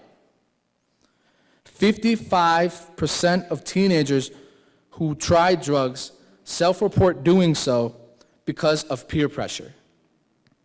The young children and teens getting introduced and using drugs and alcohol don't only affect their grades and their social lives, but their development for their future life. Is it true that drugs and alcohol are a problem for teens? Yes. Is teen drug and alcohol use fair to all concerned? No. Does teen drug and alcohol abuse use goodwill and better friendship? No. Is teen drug and alcohol use beneficial to all concerned? Not at all. Before I leave today, I'd like to leave you with this one question. Is using illegal substances worth losing future lifelong friends or family? Thank you.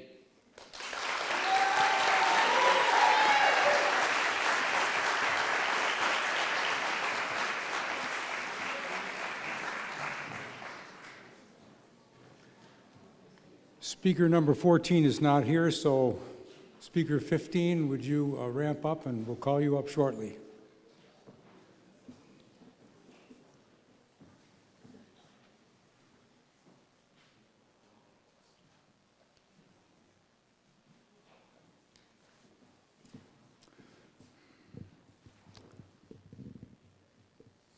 Speaker number 15, welcome to the stage.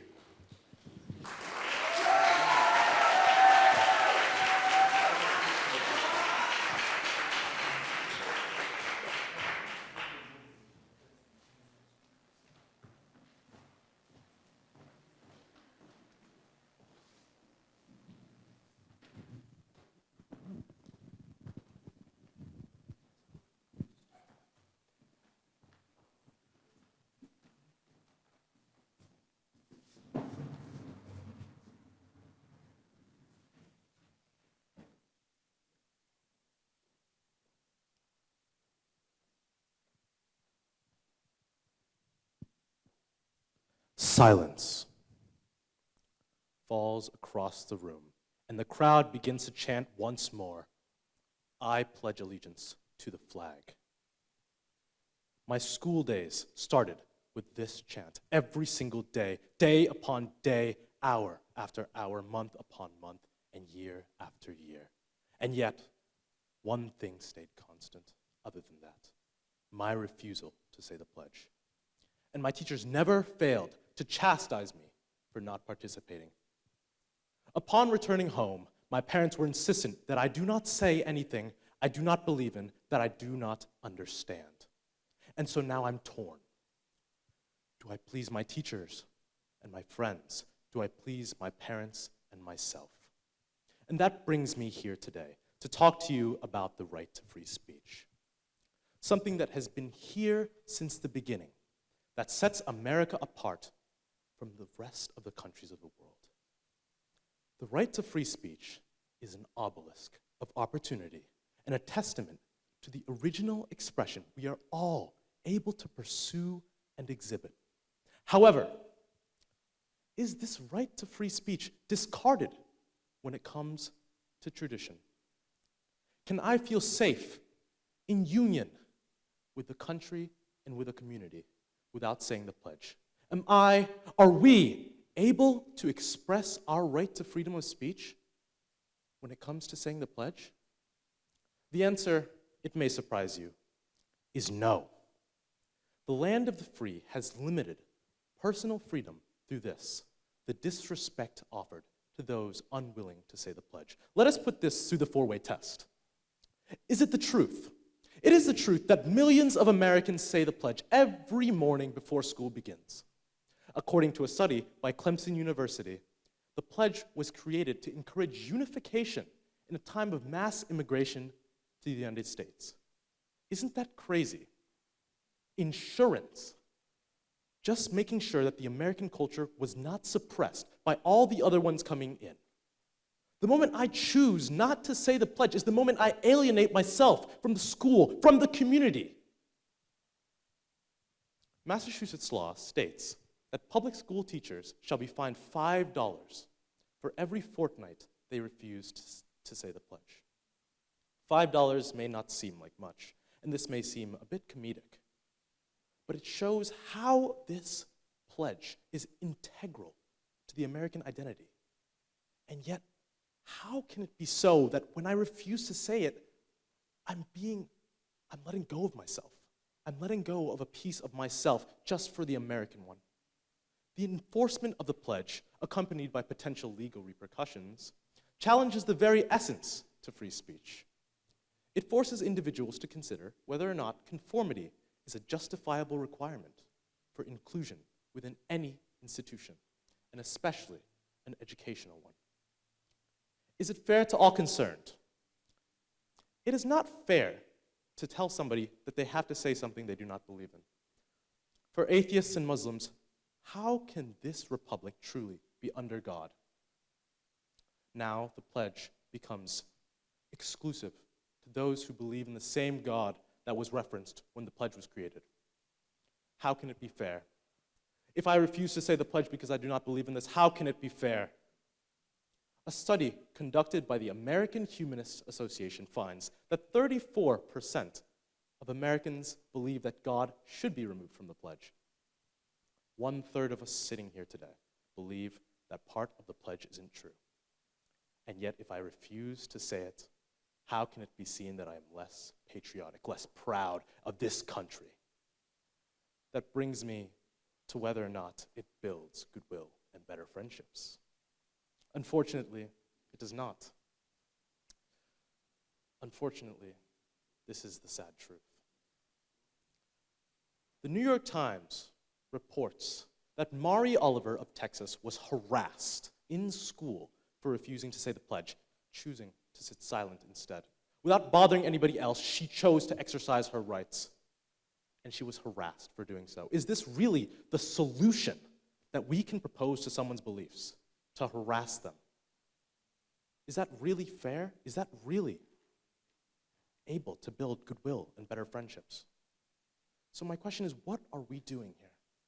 What are we doing to help others find solace within anywhere in the United States? Why do we feel the need to impose our beliefs on everybody else? It's just so sad. Especially to me, somebody who's lived in multiple countries, I can't feel free.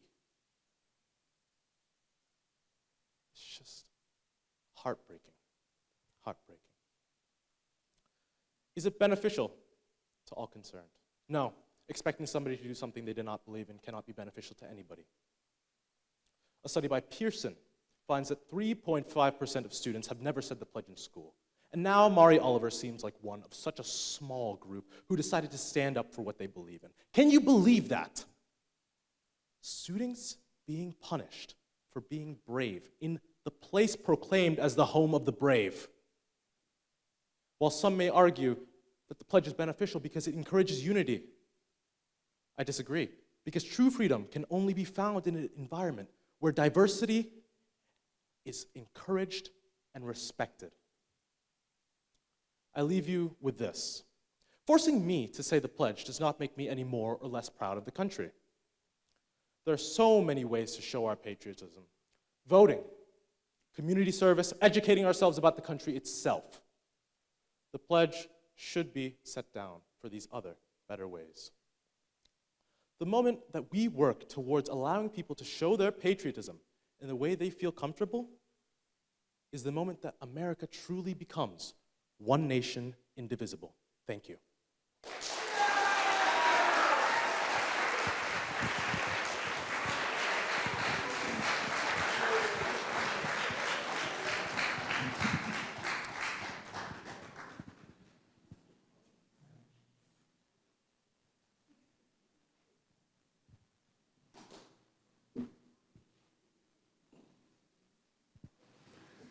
Let's welcome speaker number 16.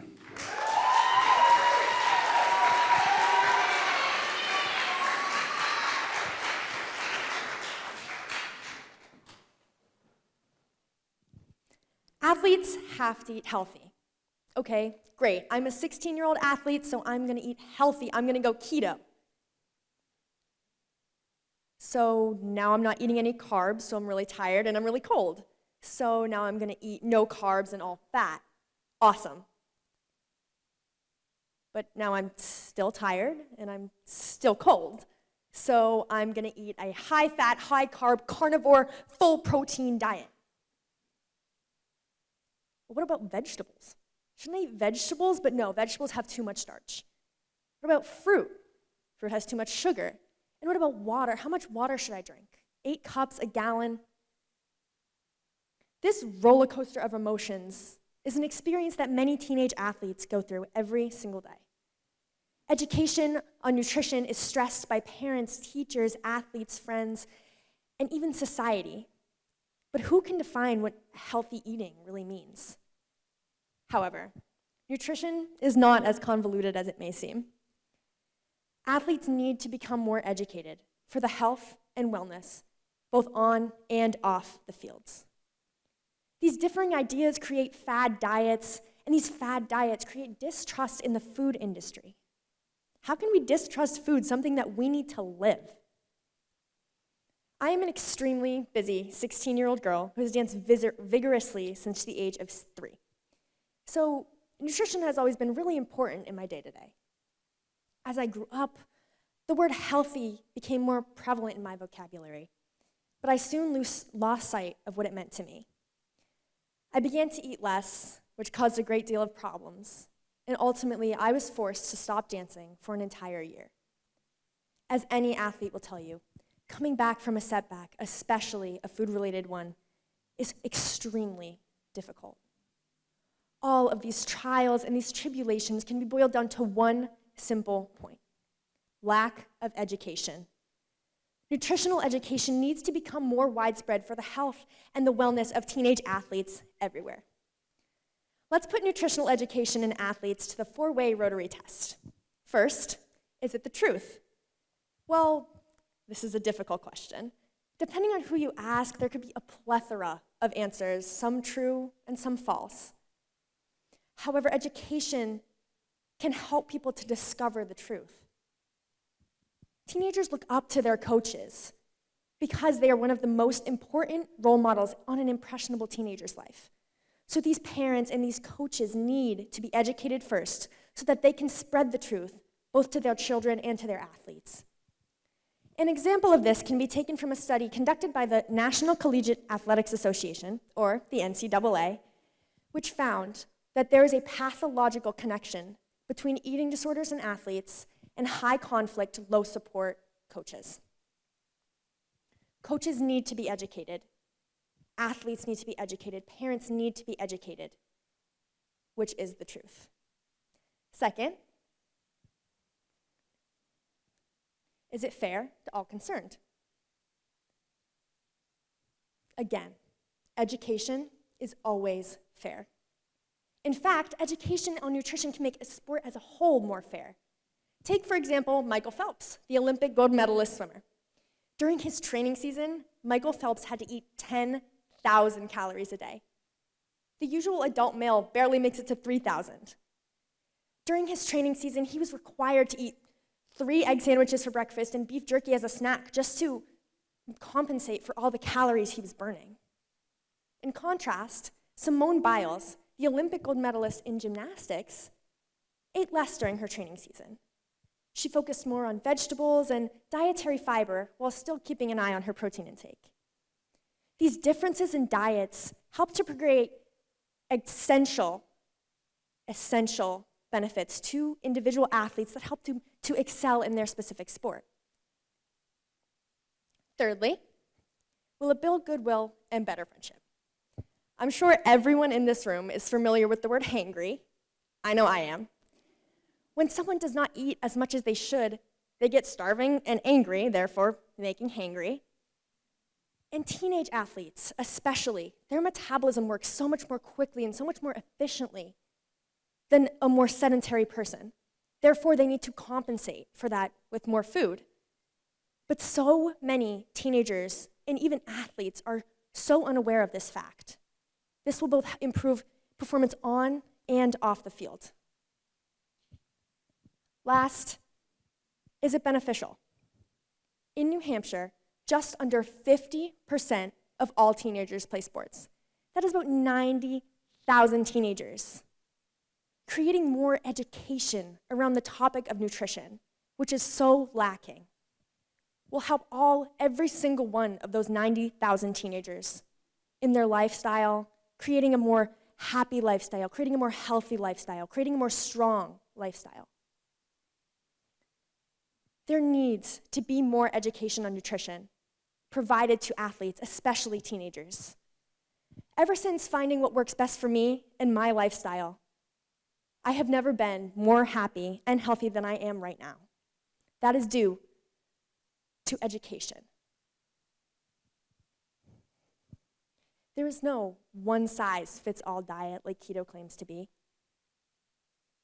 The most important factor is finding what works for your body and your lifestyle, anywhere you play.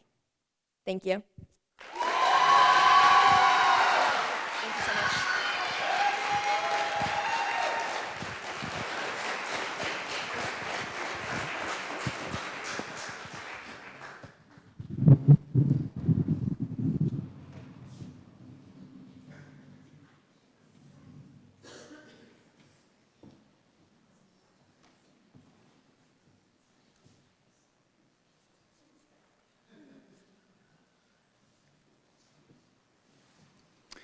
Welcome speaker number 17.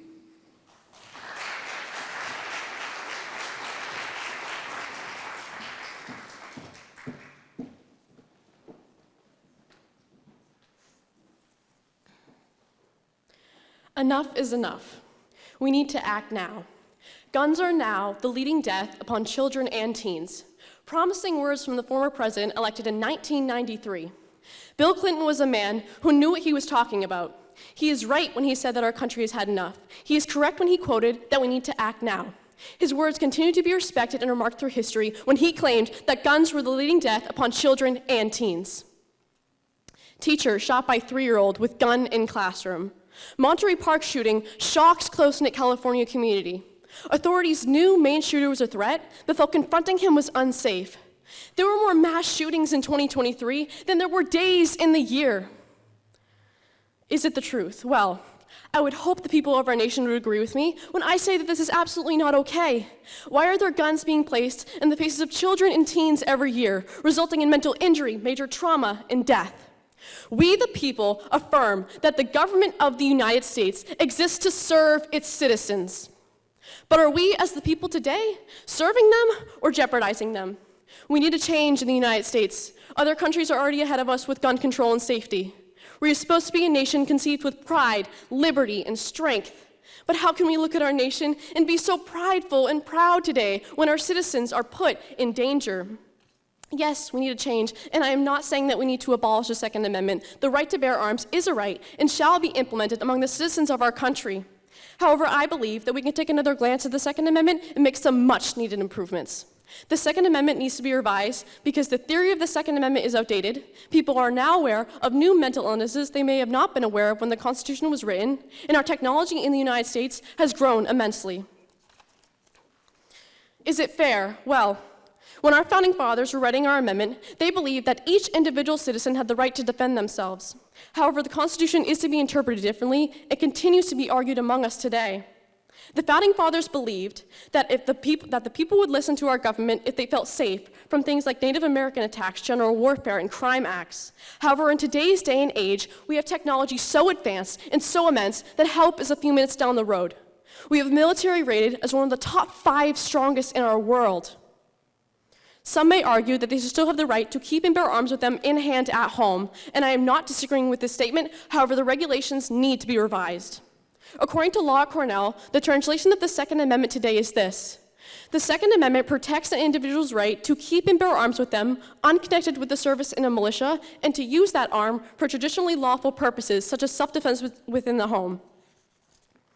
Will it build goodwill, and is it beneficial to everyone? According to Psychology Today, in the time that the Second Amendment was written, the prevailing view on mental health and the understanding of psychopathology was close to non-existent. When our founding fathers wrote the Constitution, they had little knowledge of the 200 mental illnesses we now know about today. According to some researchers, some of our founding fathers may have even struggled with mental illnesses themselves without realizing it. In fact, John Adams was suspected to have bipolar syndrome, depression, and anxiety. We have developed as a nation with great power and great technological advancements in medicine. Today, we can study history and deep dive into mental illnesses that historians, authors, and great philosophers may not have come by. We use history to better our education, our strengths in government, our laws, and our safety. Today is a great example of using history to protect the safety of our nation. According to ColumbiaPsychiatry.org, 5% of the mass shootings in 2022 linked to people being diagnosed with mental illnesses. Now, whether that number be more or less than 5%, it still matters. I want to turn your attention over for a quick moment to a country in Northeast Asia called Japan. Japan is said to be one of the safest countries in the world. According to the Japan Times, Japan's domestic law bans all citizens from possessing, carrying, selling, and buying firearms. Those aged 20 or above who want to possess a gun need to take a written test and conduct shooting practice, as well as pass a shooting test before they can even apply for a screening process. The entire procedure costs about 60,000 yen, which correlates to over $400 US. Finally, our world has continued to modernize throughout history. Going back to the ancient Sumerians, ruling from 4100 BC to 1750 BC, their technology base was limited but still there. It consisted mainly of wheels, cuneiform script, clay tablets, weaponry, and photographs. Turning to hundreds of years later, a new photograph is invented, this time by Joseph Peace in 1826. I use this as a prime example of developing history. Modern technology is developing all throughout history, its power increasing in our lives. However, technology can also be too powerful. In the time that the Second Amendment was written, the most popular guns that were used were muskets and rifles, both of which took a while to load and reload. Today, we have weapons like AK-47s, 166 different handguns, and semi-automatics. I am sure that the Founding Fathers knew about developing technology. However, the amount of technological advancements that have occurred since the 1700s are incredibly vast and immense. It is our job as the people united in our nation to conceive a new foundation of the Second Amendment to make Americans feel safe again. Americans agreed to the Constitution because they were given the rights to feel safe from attacks, burglaries, and war crime. But it's the 21st century. It is time for the people of America, the government, and men and women alike to take a stand and modernize the Second Amendment to the 21st century. It is not fair to teachers, parents, teens, adults, and children, big and small, and the nation itself. So we put in jeopardy every day, worrying at home, contemplating, and stressing. It is time to take a stand for what America has stood for since 1788, the people. And with this information, I will paraphrase one of our first astronauts that landed on the moon and leave you with these words. Revisiting the Second Amendment could be one small step for our country and one giant leap for the safety of our children, teens, and mankind alike. Thank you.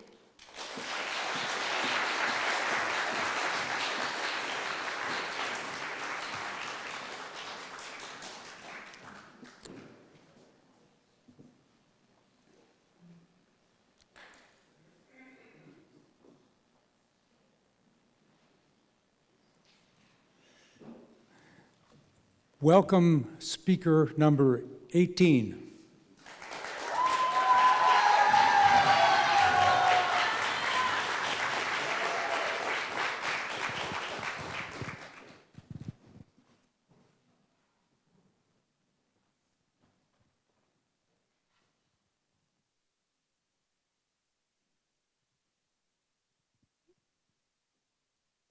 Ever since I was first able to put pen to paper, I considered myself a writer.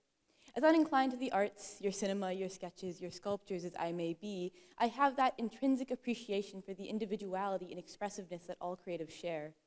I crave it, that collective sense, that fundamentally human feature. That said, what happens when this proclamation of personhood is no longer inherently human? What is to be expected of creatives when the heart, mind, and flesh behind the arts that have enchanted their beautiful souls becomes artificial and cold? What am I to do when the once mangled hand of AI puts its synthetic synapses to the task we once thought required a soul to perform? What has become of what we love, when it's more cost-effective, more efficient, to disregard the humans behind creativity? More than flesh and blood that binds us all, the ability to create as a means of self-expression is what anoints us with our humanity. In the face of the rising era of AI, I've decided to put this to the Rotary four-way test. Is it the truth? Is it fair to all concerned? Will it build goodwill and better friendships? Is it beneficial to all concerned? Is it the truth? Is AI, Stable Diffusion, Dream, Midjourney, DALL-E, ChatGPT, and their many siblings, as well as what they create, true?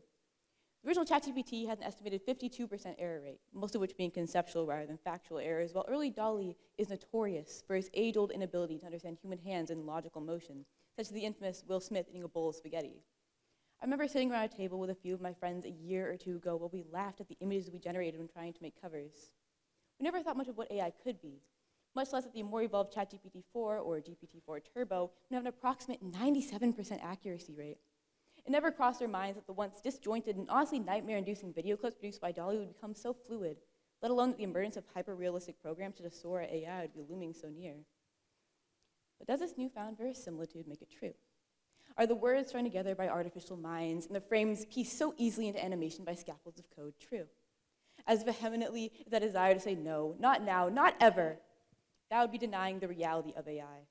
It is true. AI is palpable, veritable, and present, not in some far-off science fiction future, but here and now, a poor attempt of the inhuman recreating the human that isn't truly so poor, as it becomes harder and harder to tell what was bound by bone, what was built in binary. Is it fair to all concerned? Is it fair to painters, authors, and singers? Is it fair to those who consume and care for the arts?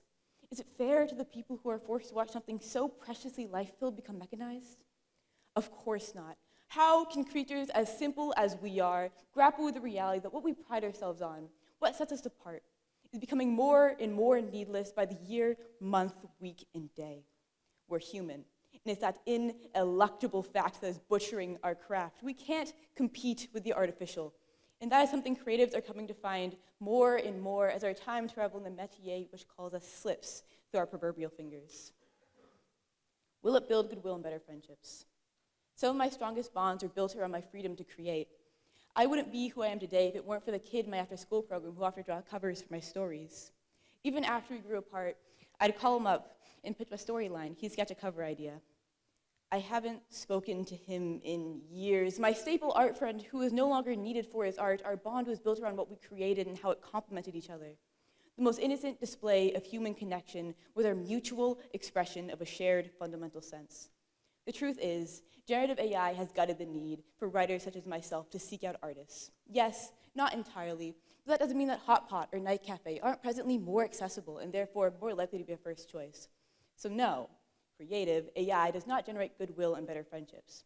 Rather, it only promotes miserliness and separation at the expense of true creatives. Lastly, will it be beneficial to all concerned? AI increased production and productivity and production rates in service industries, communication, transportation, and consumer products. A recent survey by McKinsey states that AI can increase business efficiency by up to 40% and cut operational costs by up to 30%. Sounds beneficial to business. At the same time, a recent survey by Associates reports that 14% of workers have already experienced job displacement due to automation or AI. Doesn't that sound great? Those cut costs are just swell. All you have to do is not employ people. I would never say AI is not advantageous whatsoever.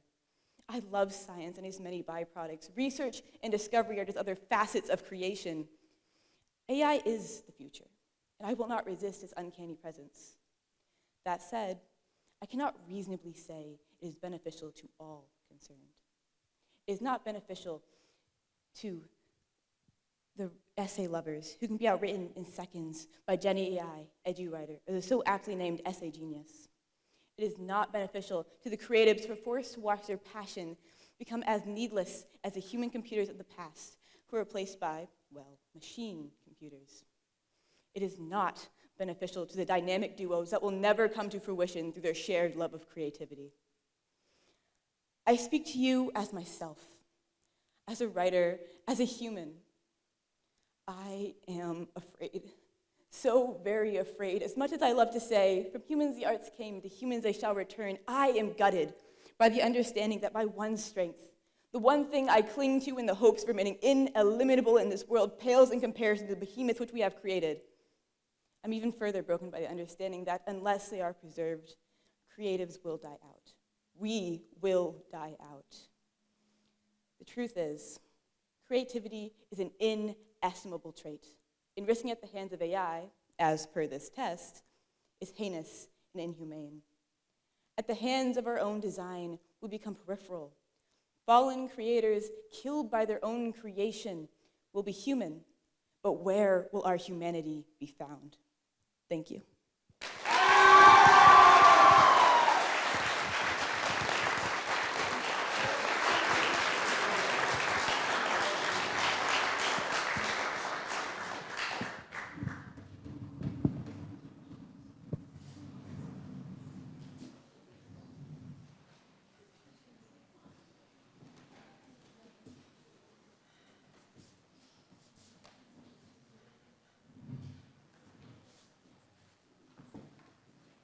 Speaker number 19. Let's give a welcome.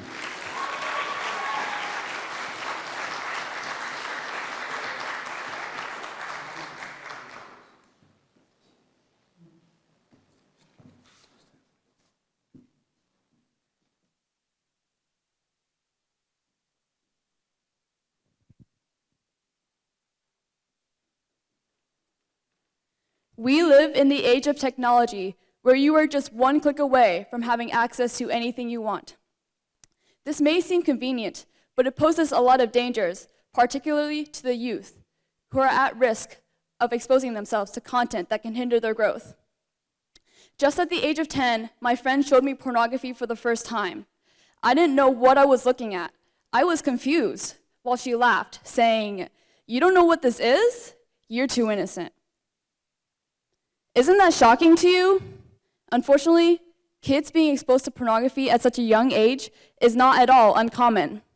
In fact, a Common Sense Media survey reported that the average age that kids get exposed to pornography is at the age of 12. This brings me to my next point. Pornography is harming our society in ways that we can't imagine, especially our youth. Therefore, we need to take bigger steps to limit the consumption of pornography. Now here's where we introduce the four-way rotary test. The first question asks, is it the truth? Is it true that limiting pornography is a good thing? Absolutely. It acts like an addictive drug, and it is detrimental to your mental health. Many porn consumers may turn to pornography as a coping mechanism. However, a person who watches it excessively could become tolerant to it, much like a person who is addicted to a drug becomes tolerant to it.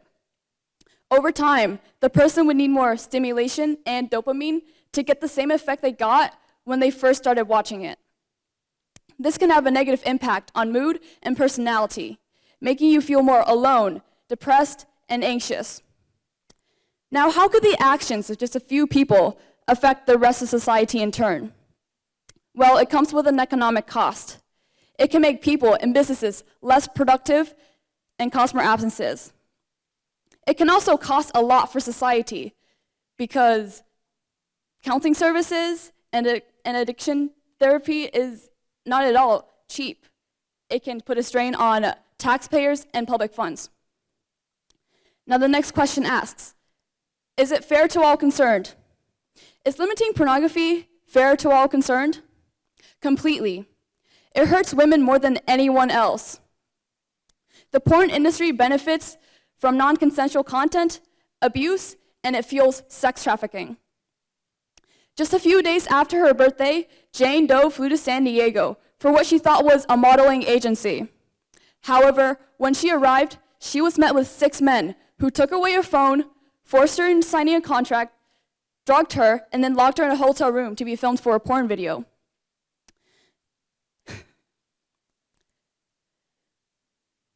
Jane was brutally raped for 6 hours on camera, and her video was then released on Girls Do Porn, which was a porn production company that had over 1 billion views and it also sex trafficked hundreds of young women, including Jane. Now, unfortunately, their millions of viewers were not aware the slightest bit. Imagine the same thing happening to your mother, your daughter, your sister, or your wife, or anyone else, any other woman you truly love. When will we get to the point where we realize that enough is enough? Now, the next question asks, will it build goodwill and better friendship? Absolutely, because porn hurts relationships and our perception of people. Many studies done by psychologists like M. Skorska and G. Hodson reveal that the consumption of pornography promotes the normalization of sexual objectification. Because through porn, people can get used to seeing others as objects of desire rather than people who are worthy of respect and consideration. Additionally, according to psychologists like Sarah J. Gervais and Sarah Egan, sexual objectification links to sexual violence. This is not surprising, as 9 out of 10 porn videos depict sexual violence. This is problematic because 73% of teenagers said they had viewed pornography before, according to the study Teens and Pornography. And additionally, more than half of them stated that they believed that pornography provided helpful information about sex. Because of the nature of porn videos, teens might start to think that there will be no sexual pleasure without sexual violence. Sexual violence starts with sexual objectification, and sexual objectification starts with the consumption of porn. Now the last question asks, will it be beneficial to all concerned? Is limiting the consumption of pornography beneficial to all concerned? To bring everything I said together, the evidence clearly states how pornography can screw with your brain, promote sex trafficking, and the objectification of women. It doesn't just hurt the person that's watching it, but the community that they're a part of, and the woman that's behind the screen. By limiting the consumption of pornography and spreading awareness, we can create healthier views about sexuality, relationships, and just human beings in general. Parents and teachers, do your part while you can and protect your kids from being exposed to such content through being open with them, through educating them about the effects, and supporting them even if they struggle with this. Together, we can stop the demand. Thank you.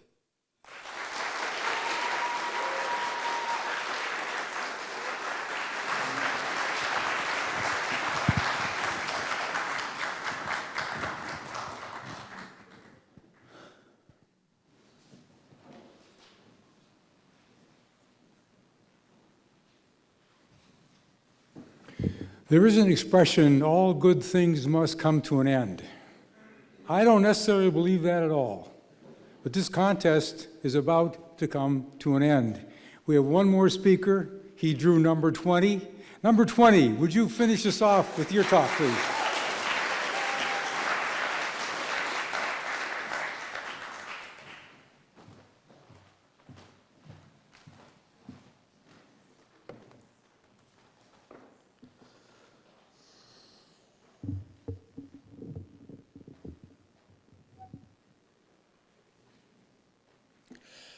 Over the non-extensive life that I have currently lived, of 17 years, I experienced almost every form of education that's commonplace.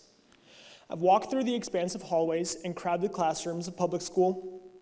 I've sat at the same chair and kitchen table day after day doing my homeschool work. I've grown close to all my classmates and teachers in private schooling, and I've sat in the solitude of my room and bustle of Panera while working on my online schoolwork. Through it all, I've seen the good, the bad, and the ugly of our education system, and I will be using the four-way test to prove that our education system is failing us as a whole. Question 1, is it the truth? Is it true that American students placed 34th in math, 9th in reading, and 16th in the sciences according to the Program for International Student Assessment, or PISA for short? Is it true that Americans who are considered low income have a statistically higher chance of failing a class or being a high school dropout, according to CBS News? Point 1. Even though America is considered to be the leader in almost every single category, countries like Latvia, Ireland, and Poland, just to name a few countries, consistently beat us in every single category that the PISA tests for. Point 2. America boasts on how we provide education for anyone who wants it. You come in, we'll give you an education. What America does not provide for is sufficient funds for certain schools. Low-income families tend to send their children to insufficiently funded schools, and these insufficiently funded schools have insufficient resources that will help these students. This then provides discouragement and has these students lag behind their peers in certain curriculum. Question 2, is it fair to all concerned? Is it fair that in order to receive a good education and get ahead in life, people need to spend hundreds of thousands of dollars and go into debt? According to Business Insider, the American debt per person is $104,000.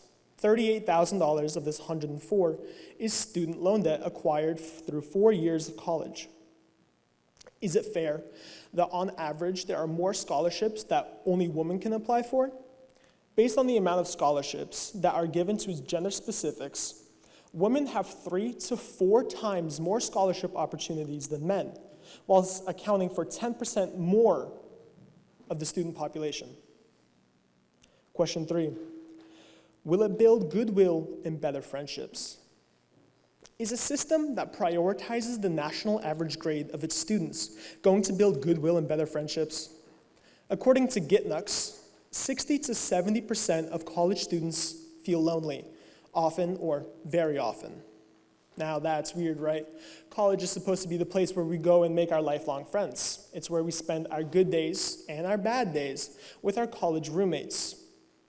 But how is a student supposed to be able to build these connections with other peers if they have to worry about the severely harder curriculum that a college offers, as well as worrying about the financial problem that room and board and tuition, which costs an arm and a leg, will cost them? Question 4, is it beneficial to all concerned? Is a system of education that favors the wealthy, promotes high rates of debt, and causes severe loneliness in students beneficial? How can a system that favors a good score on an academic test in order to receive more funding for the school, rather than promoting a good learning environment for the students, beneficial? It's simple, it's not. The current education system that is in place is causing gaps between the rich and the poor, between attendance gaps of men and women, and holding back those who took on loans in order to be educated. Before I conclude today, this was not an essay only showing the bad. As I said in my introduction, I've witnessed the good, the bad, and the ugly. American education system has some positive sides to it. Our education system is one of the most diverse in all of the world. No one school is the same, and no school promotes the same ideology. They constantly promote diversification of our minds, and they teach many different views on certain items. But these few things that are positive do not outweigh the negatives of our education system. And I hope that after using this four-way test that you too see that our education system needs a change. Thank you.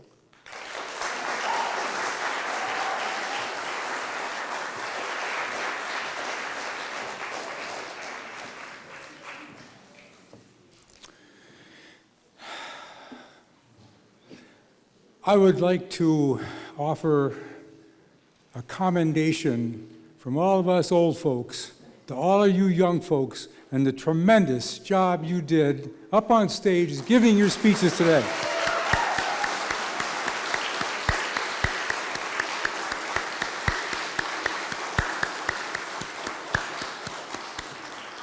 I'd like to take a moment while the scorekeepers are furiously putting all the numbers together and will be able to present your certificates, to put in a word for a scholarship available through the Concord Rotary Club.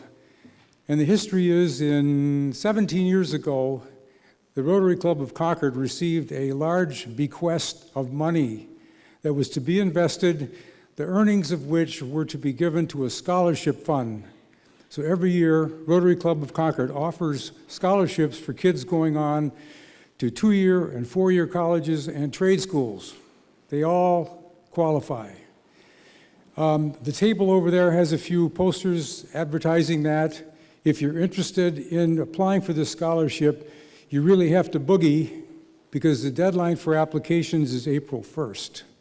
But if you'd like to apply, you go to the Rotary website, which is concordnhrotary.org, and you'll see a click on, and your form will come on, and you fill that out and send it in pronto, and you'll be in the mix. The scholarships usually range in amount from $2,000 to $4,000. It varies, but scholarship committee is very sensitive to financial need.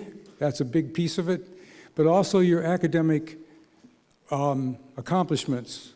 And so we will be looking at your transcript, and we'll be looking at letters of recommendation from somebody you choose and your college essay. Okay, Arrow Scholarship, so please avail yourself. The time is very short, but I wanted you all to know about that because you guys all deserve the best. I'd like to call to the podium our president, Karen Finkelson, who would like to say a few words. Here's Karen.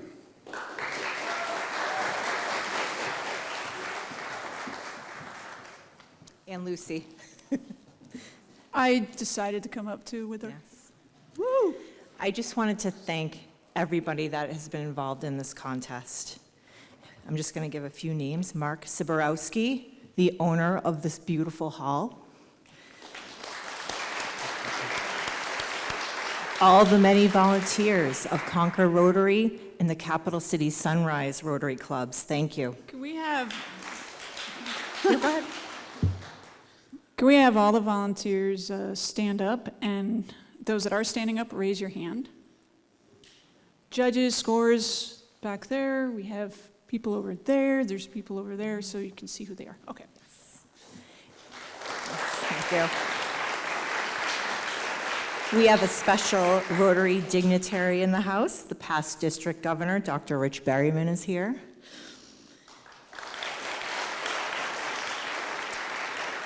Carl Smith, thank you, of Capital City Audio. Josh Hardy and his team at the Concord Community TV. New Hampshire Print and Mail and Capital Copy.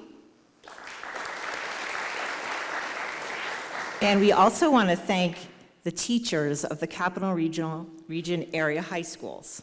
Bill Priebus of Concord High School. There he is. Peggy Sika, Bishop Brady High School. Whoa!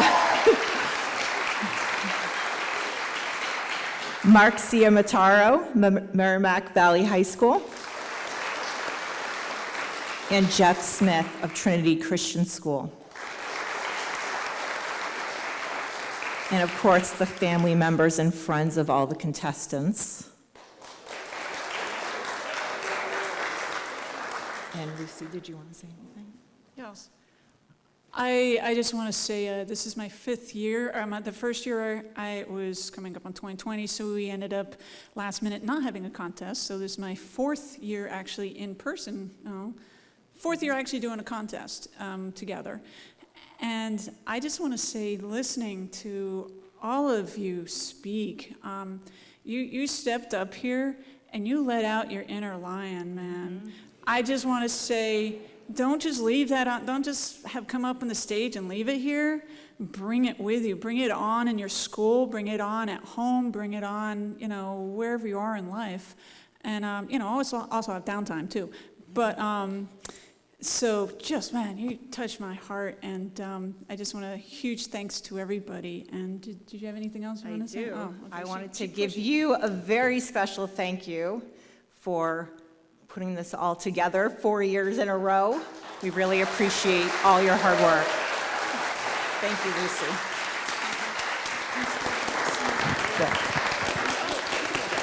What I would like to do is by number call you, and when your number is called, step forward, say your name, your school, and tell us a little bit what you think about your future. Tough order. Number 1.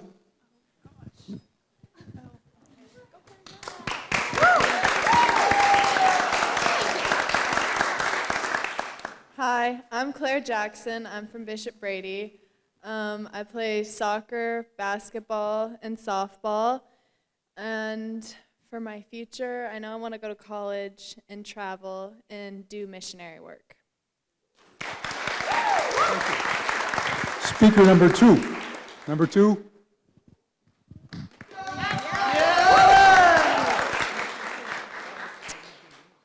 My name is Alan Yap. I'm a senior at Bishop Brady High School, and for the future, I'm thinking of studying physics, particularly astrophysics, but who knows, the world's my oyster, Wherever the river takes me and the wind blows me, so we'll figure out probably tomorrow, actually.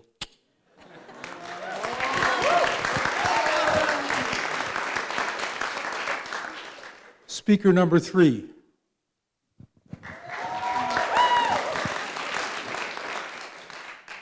My name's Ali Como. I go to Bishop Brady High School. I'm a junior, and I want to be a mental health counselor.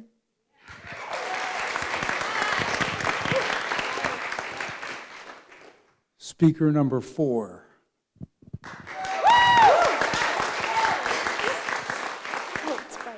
Hi, my name is Sophia Colley. I'm a junior at Bishop Brady, and my first book comes out in the fall.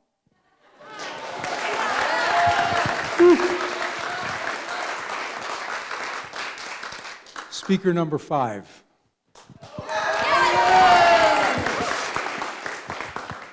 Hi, my name is Owen Samos. I'm a junior at Bishop Brady, and I would like to go into political science and continue my podcast. Thank you.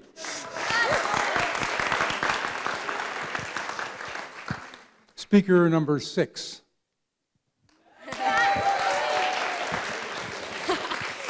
Hi, my name is Elizabeth McKinney. I am a junior at Bishop Brady, and I would love to go to college, do pre-med and med to become a geriatrician, and if my bank account allows, maybe learn a little bit more about finances.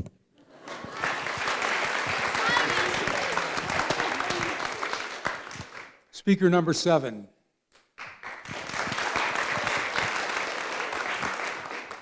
Hi, my name's Lily Moser. I'm a sophomore at Merrimack Valley High School, and I think in the future I'd like to go to college to study veterinary medicine. Thank you. Speaker number 8. There is no speaker number 8. It's a good thing none of you stepped forward. All right, number 9. Just wanted to be sure I didn't leave anybody out. Hi, my name is Jonah Gaby. I'm a junior at Concord High, and I'd like to get a college education and see where that takes me. Number 10, I assume you're not here yet. So number 11, please. Hi, I'm Finley. I'm a junior at Bishop Brady High School, and in my future, I hope to complete a double major in biology and business.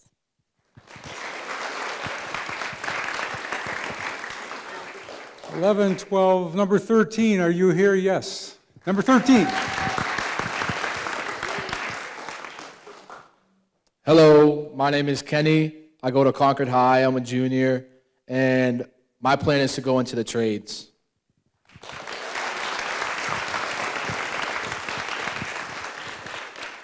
Speaker number 15.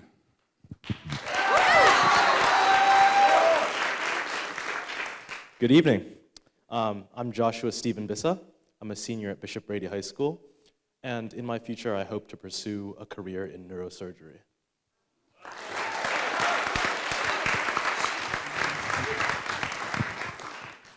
Speaker number 16. Hi, my name is Ellie Langell. I'm a junior at Bishop Brady, and I would love to go to college and study biology and see wherever that takes me.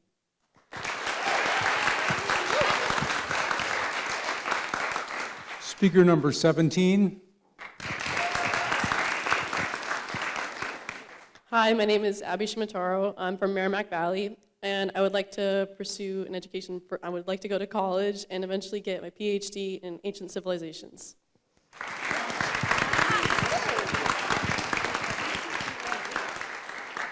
Speaker number 18.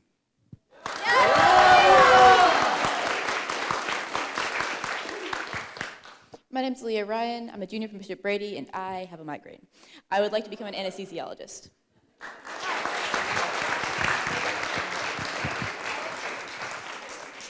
Speaker number 19.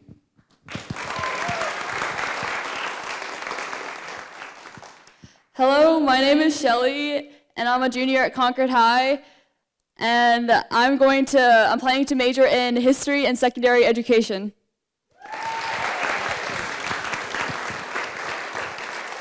Speaker number 20.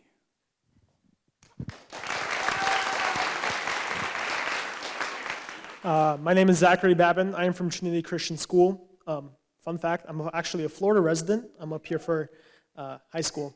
And then I plan to major in either physical therapy or pharmaceutical sciences and statistics.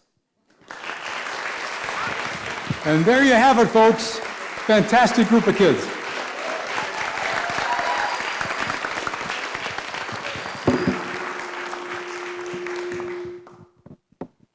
Zachary Babin.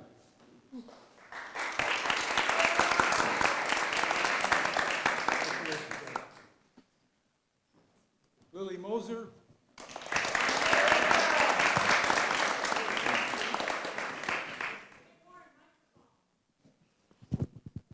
Thank you very much. Abigail Chiaramataro.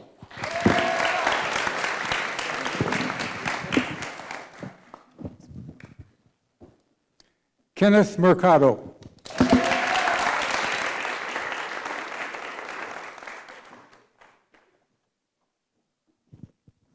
Shelley Smith.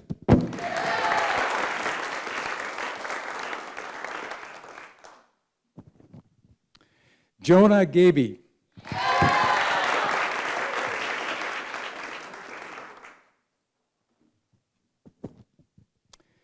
Joshua Stephen Bissau.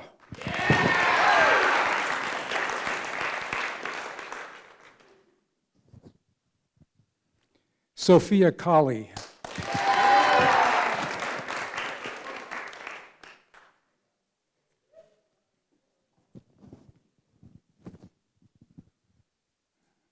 Allison Como.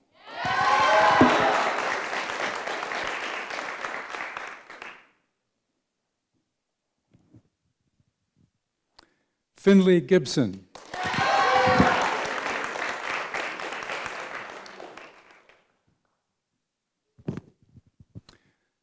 Claire Jackson.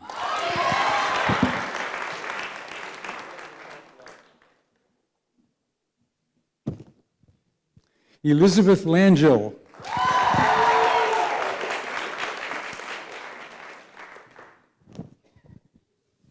Elizabeth McKinney.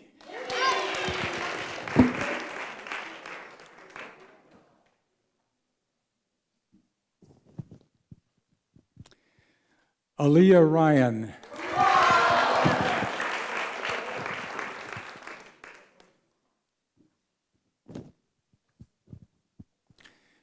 Owen Simos.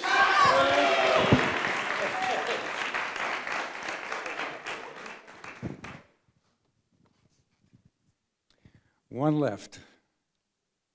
Alan Yap. Very good.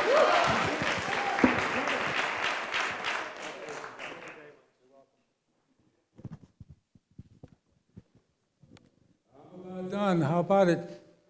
You all set?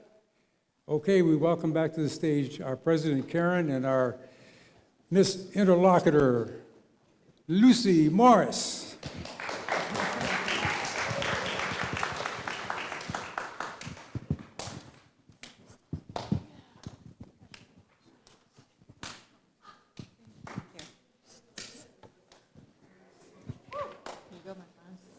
Or would you like this thing?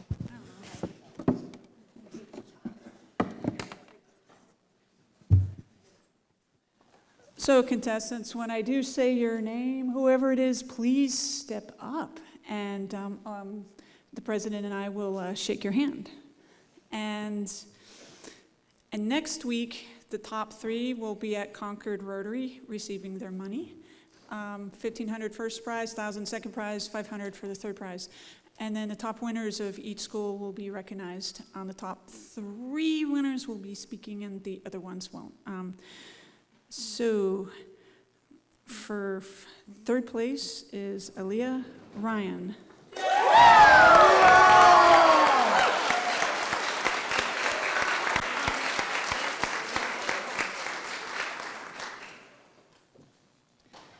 Wow, isn't the energy in this room like awesome? Our second place, from Bishop Brady.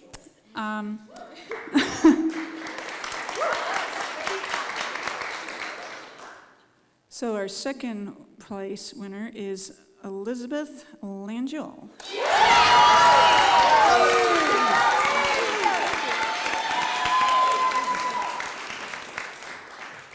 I think y'all noticed Bishop Brady. I'll let Karen offer the first prize winner. All right. The first place winner from Bishop Brady is Joshua Stephen.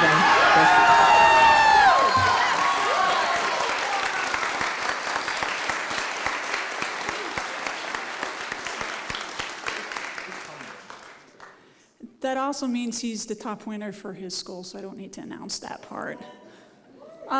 Bishop Brady?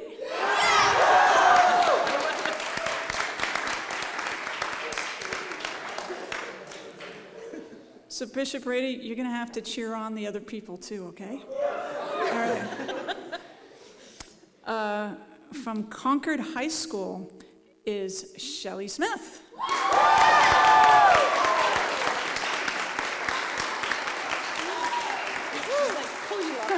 Good job. Congratulations. Want to do next person? From Merrimack Valley High School, Lily Moser.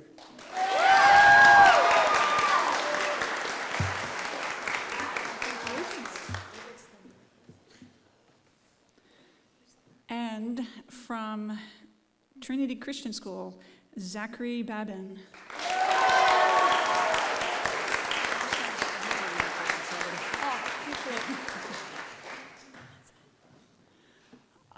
So basically, to close, before we do, we're going to have photo op, and I'm going to have all the volunteers, not yet, but all the volunteers are going to come up right here, so we can get a picture of all the volunteers and the contestants together. It really took a village, and I just want to say this was really heartwarming, beautiful evening, and just a huge thank you to all of these contestants.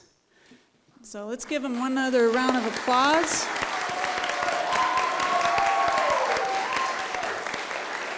And I'm going to put our president on the spot so she gets the final words. Thank you, everybody. Adjourned.